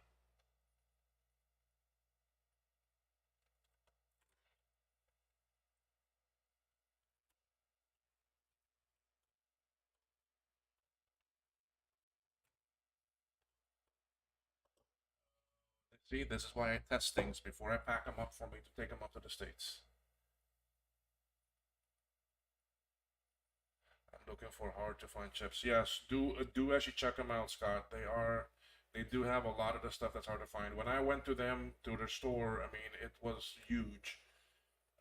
They have a lot of stuff in there, and I think I dropped about 300. I dropped about $300 in there. So I did buy quite a few things. I have multiple windows here opening up. Okay, so now why is this not powering up?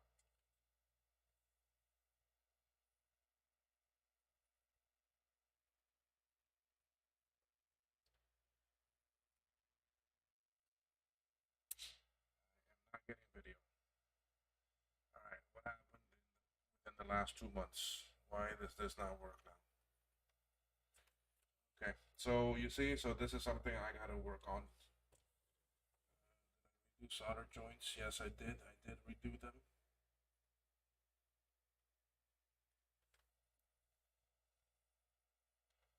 This is the one that had a broken trace, and that was the only reason why it was not powering up last time. I'll have to take it off again, and I'll have to check traces. But there is something.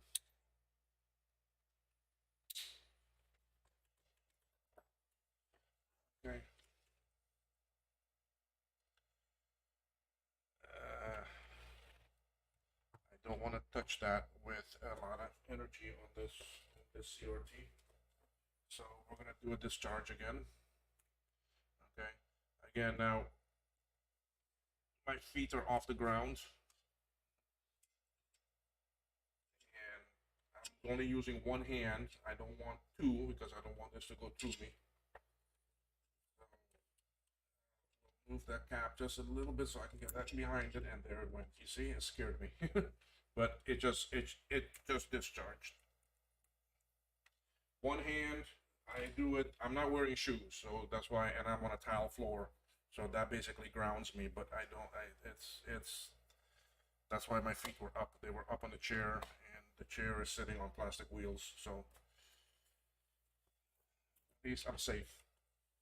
Okay, so what I'm looking for here, um, I had a trace here that was broken last time. Where is it? Right.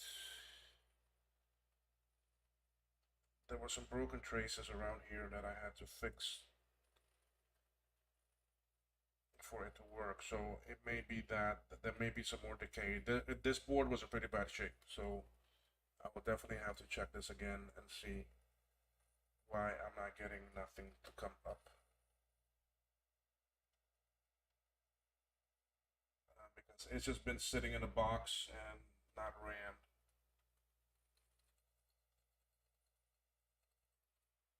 So I will have to go over it again and see. So I got some work to do tomorrow.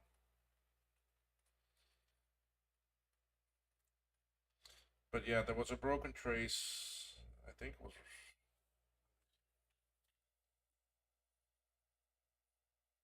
That you can see where I put it in. It goes from here to here. That was broken there. But some of these are in pretty bad shape here. So I may have to check them again and do something better. Because if this board went dead again in a month's time, then I need to clean these up and I need to jump them. Okay, that's not good. The rest down here is pretty good.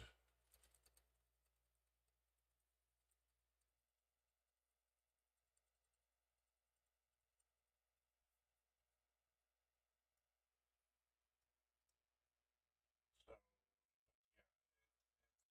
I know this board worked. So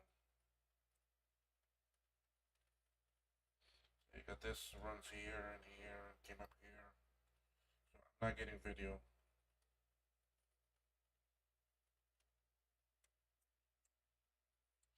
I did redo these joints.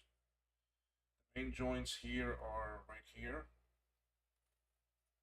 This is for the connector for the neck.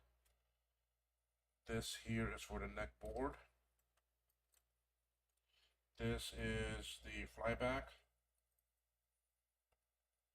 Okay, and this is the ones that go through to the logic board.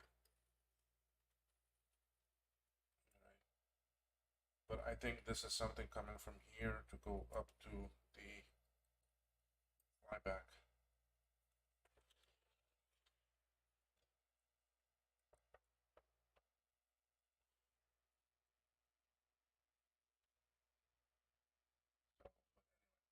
This is something for me to work on tomorrow. Because it is already 10:30. So we um,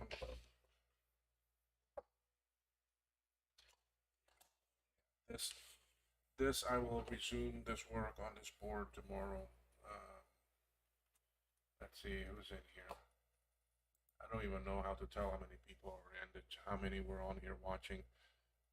My nemesis. Let me look at some other things here. Yeah, check out Bolka, Scott. They're very good.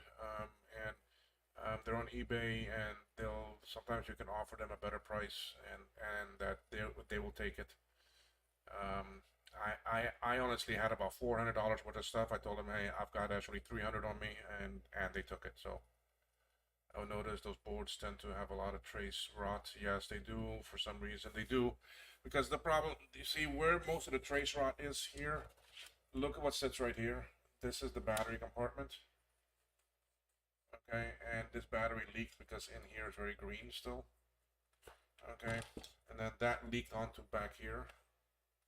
You can't see. Oh, let me change cameras. Okay.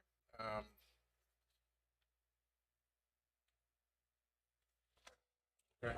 So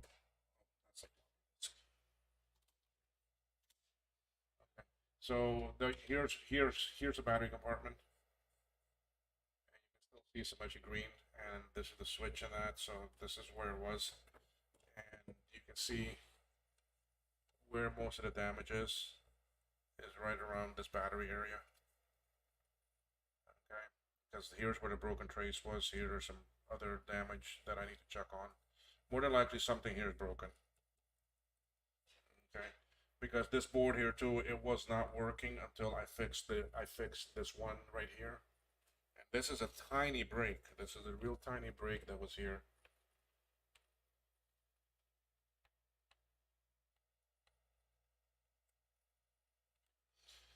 You see. Yes, of course it makes sense. I mean, it's something you. I mean, that's one of the things. Now, again, I'm no expert. Okay, I only started doing this February this year. Okay, so But a lot of this is just common sense. I mean, when I think of it and when I look at it, I'm like, yes, that makes sense. That it could be the thing, depending how this was also stored. Okay, if it was stored on the side, like let's say that it was in a box or somewhere, and someone stored it in a warehouse, and it sat like actually this. Okay, um, and this battery leaked, and then of course gravity is gonna take it down. Okay, so then it's gonna sit in the case, and it's gonna corrode right here. Okay, but if it was standing up, battery leaked, it would be coming down the board onto the logic board. Okay, so you have so those are you can tell a lot once you see the boards and where the rot is and so forth. Okay, I mean there's some rot down here. Okay, there was no broken trace here, but these are very black, so I do need to scrape them now, and I do need to check them. Okay, um, see here too, it's very black, but more than likely there's nothing there. These are the ones that worry me because this is turning green. Okay, so these here I need to check, and then I am gonna have to put solder mask onto this for SEJ because it will just continue rotting. So this is why I'm doing my testing and my checking before I pack these things up, because now is when I catch the last minute things and I fix them up, like you see up here too. It's hard to see it, but there's a piece right here that is looking very green. So I need to see what that is. Then we have up here. So I may have to actually scrape all this and clean. See right here there were some breaks.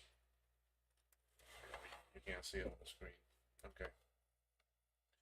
Right here there was some breaks, and these are the same traces that actually wrap around the board and that top piece that I was just telling you that looked very very green. So I can see where I got my actually work to do tomorrow.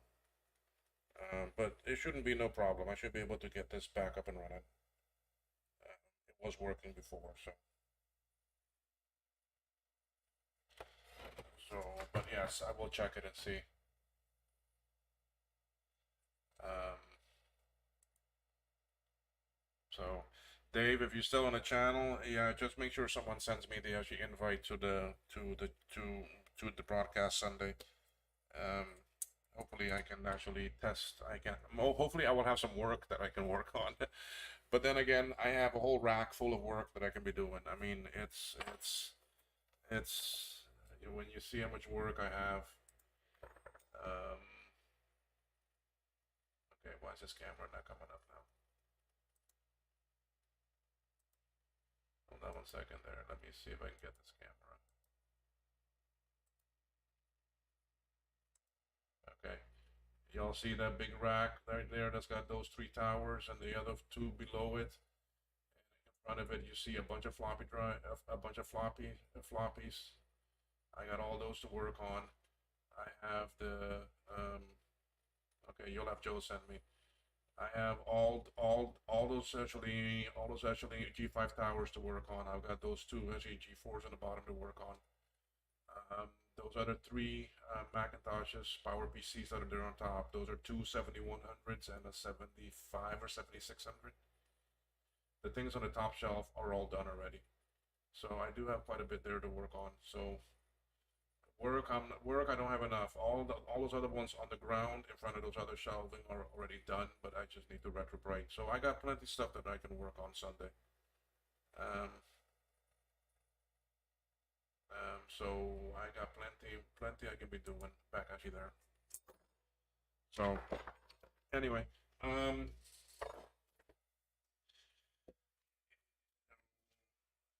and Dave, I appreciate you stopping in to the channel. This is very nice. It's nice to have people in. I kind of like the actually live because it allows me to interact with the people that are watching. So thanks also for the collection. That's just a very small amount of my things. I have another room that is my actually Apple II room, and there is my 2E is my 2E actually extended keyboard one. my 2 Plus, my GS 2C. I'll probably put my 2C Plus in there, and also my actually Apple 3 will probably go in there. Um, then oh jeez, I got quite a few here, quite a few stuff. So umpteen things to work on. But it's all fun stuff. I enjoy working on these boards. I still got the two 6100 boards to work on. I've been doing some work on them here and there, so I'll have those to work on. I do have, like I said, a lot more stuff coming out. In the new year, I have two SE30s that I need to transfer. Um, I have some SI boards coming that are in pretty bad shape that I need some work. Come some Color Classics. Mark from Canada is sending me a bunch of stuff again too, so I'll have that. I don't know if Scott will be sending me some things. Michael, thank you too for coming. And yes, you see, once that all the big guys start coming around, everyone else comes around. So I really actually appreciate that. Thank you so much. It will actually help the channel grow. Um, so, and we're all into this for the fun of it and for our own actually enjoyment and also satisfaction. So anyway, what you're seeing here then is I tested those three CI boards. They all work. I I got one more I can do. One more, sorry.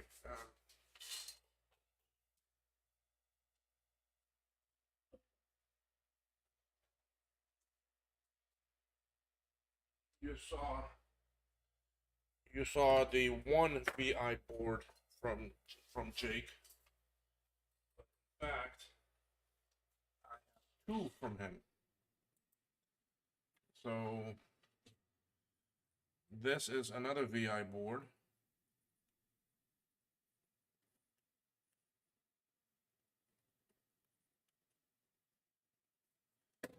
And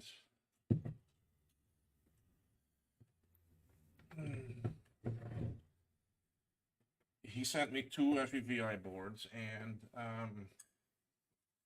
this was the one that needed the ROM that I needed the actually donor boards from. So here, ROM, and this one has a ROM sim socket on it, but I'm just not too sure about that ROM sim. Anyway, so we can look at this.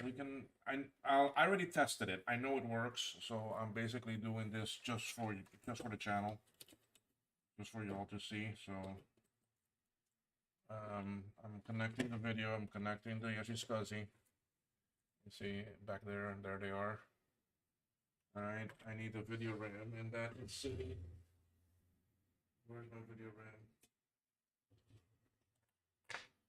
Where did I leave my ROM? Okay, here it is. Sorry, here's the VRAM.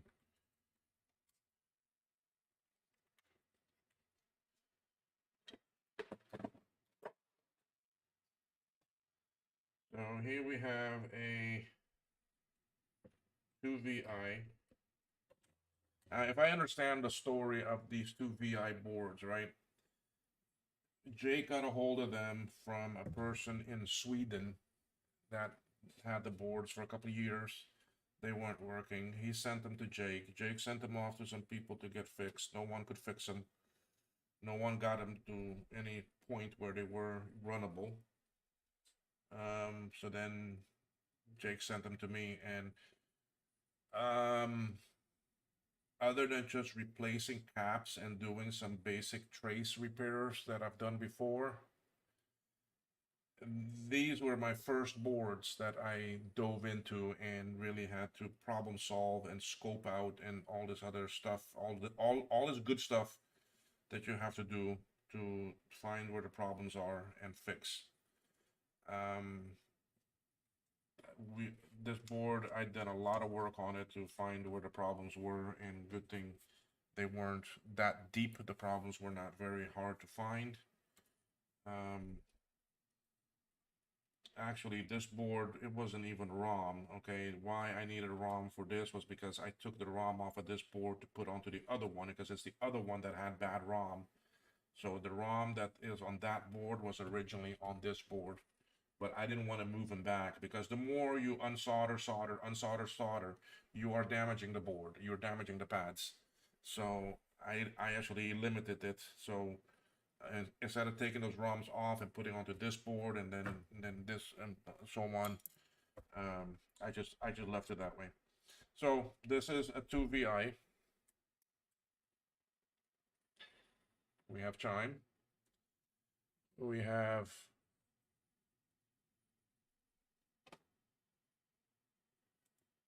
the video's not going to be the best, but there it is. And soon I will have my capture device. I won't be doing this hand thing anymore. Oh, I can't wait for that.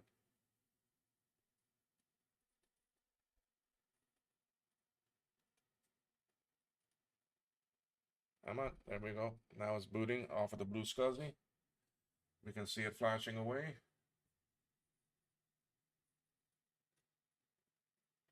So, and there's the OS loading. So this is the 2VI.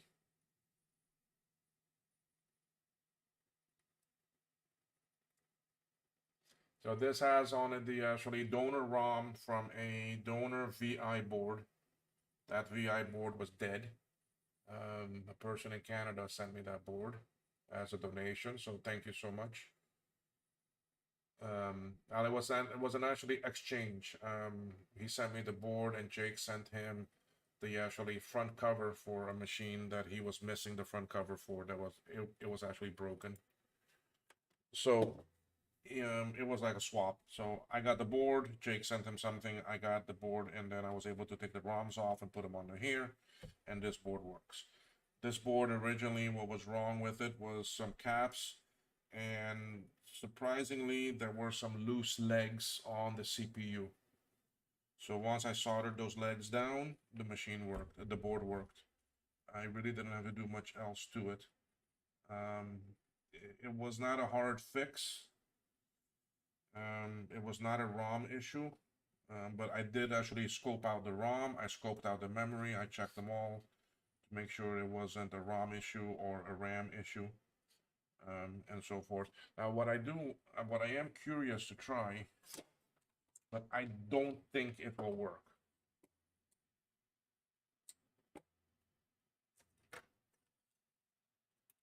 I don't think it will work in this because it's a different ROM, completely different ROM.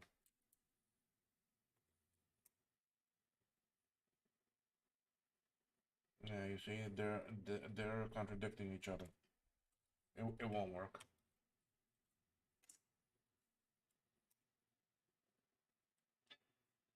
Yeah, a Ramonator will not work in this because I thought so. I mean, some people were telling me it would, but it can't. It's a whole different ROM size. It's a whole different. It's a whole different. It's a whole different thing. It's a whole different animal. Um, so it's a whole different ROM. I mean the thing is with the SE and the two CI and SIs that can also run the actually Ramonator, it's pretty much the same type of ROM. There's only 3 boards that use this ROM. This is which is the actually CI, CX, and the Performa 600. Those are the only 3 that use this ROM.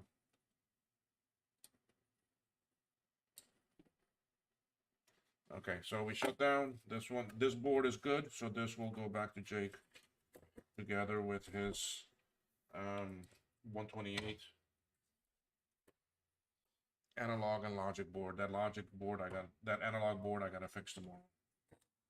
So you see, so this CI is in good shape.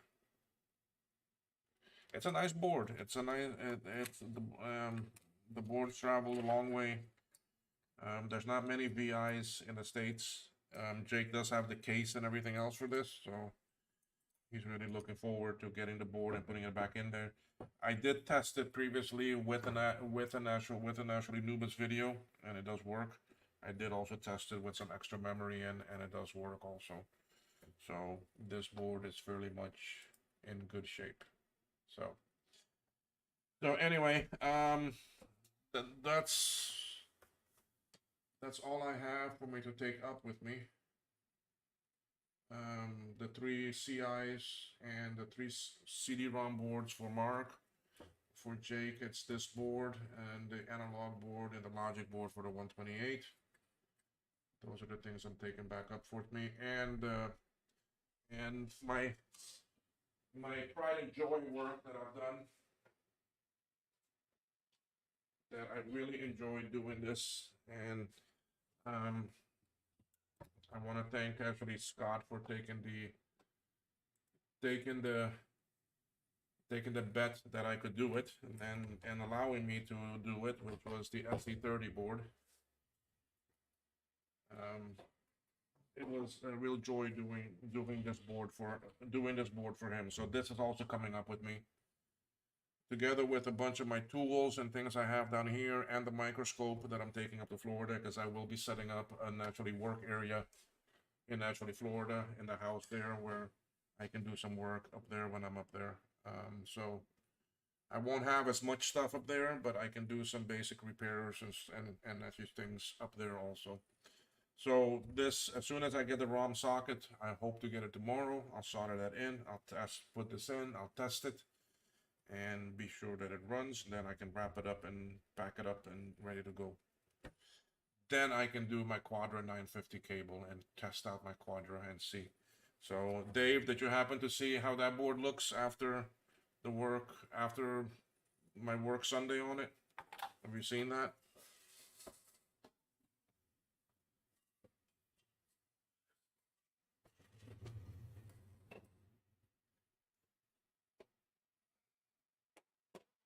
So on my Quadra now, I have put back in all the SIM sockets.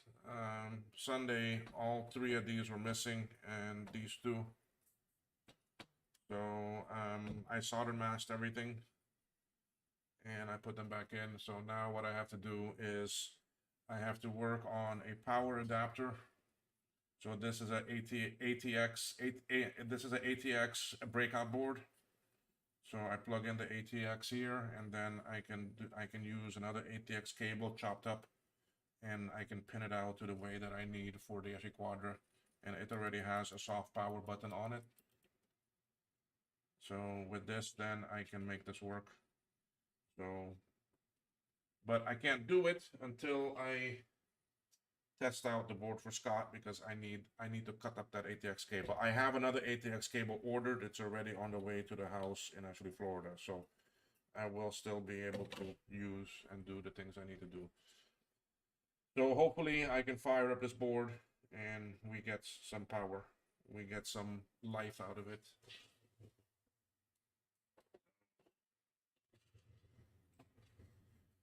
Yes, that actually Quadra. I am hoping that that was the only damage. That's the only thing I could find so far. I have gone over that board with a fine-tooth comb. I've looked all over it, and I can't see any more trace damage anywhere, or anywhere else that has some board damage or anything like that. I don't see any of that anywhere else. So but anyway, I'm gonna call it a night. Well, an hour, 2 hours. Jeez, I wasn't expecting 2 hours. It is almost 11 here for me, so it is time to go get ready and actually crash for the night, because I'm usually up pretty early. So anyway, folks, that was what I had planned for tonight, was to test out these boards, and I'm glad I did, because now I know what I need to fix tomorrow. Because I don't want to take these up to Florida and then ship them to the people, and then it gets there and it doesn't work, right? I mean, that's not the best thing to do. So so I'll fix that analog board. I'm sure it is just actually trace. The package that I'm waiting for, those things, I may not get them. I may not get those till like 1 or 2 o'clock in the afternoon. So, yeah. Yes, you'll see me Sunday. I don't know if anyone's going to be doing any broadcasting between now and then before, but if they are, I will definitely watch and be in the chat and see what comes up. Great stream. Yes. Thank you, Luke. Thank you too for you actually sticking around. So I know it can be boring sometimes. But it is fun. I mean, this is what I actually enjoy doing, and a lot of us here, this is what we actually like doing. So, but anyway, thank you again for watching, everyone, and I will keep you all posted. And I'm glad some of you joined in, and that you will come back. Um, you can do a like if you want. It's up to you. And any comments or something, you can also leave that. So anyway, Sunday catch actually Dave's actually Vintage Apple Tech. It normally starts around 11 a.m. Eastern time. Have a good night, you too, Dave. Um, because he's on the Pacific Coast, so it starts around 11, and it is normally 7, 8, 9 hour session all day. Um, catch actually his feed. I will be on there working on something along with a bunch of other fellow actually techies and actually repair people and collectors that are on there. People actually come in and out all day long. Last Sunday I stayed on there most of the time. So this Sunday I may not be able to do that because Monday morning early I am flying out, so I need to finish packing and do all the other stuff. So, anyway, thank you everyone for watching, and you all have a good night, and we will catch you next time, okay? Thanks, everyone. Bye bye.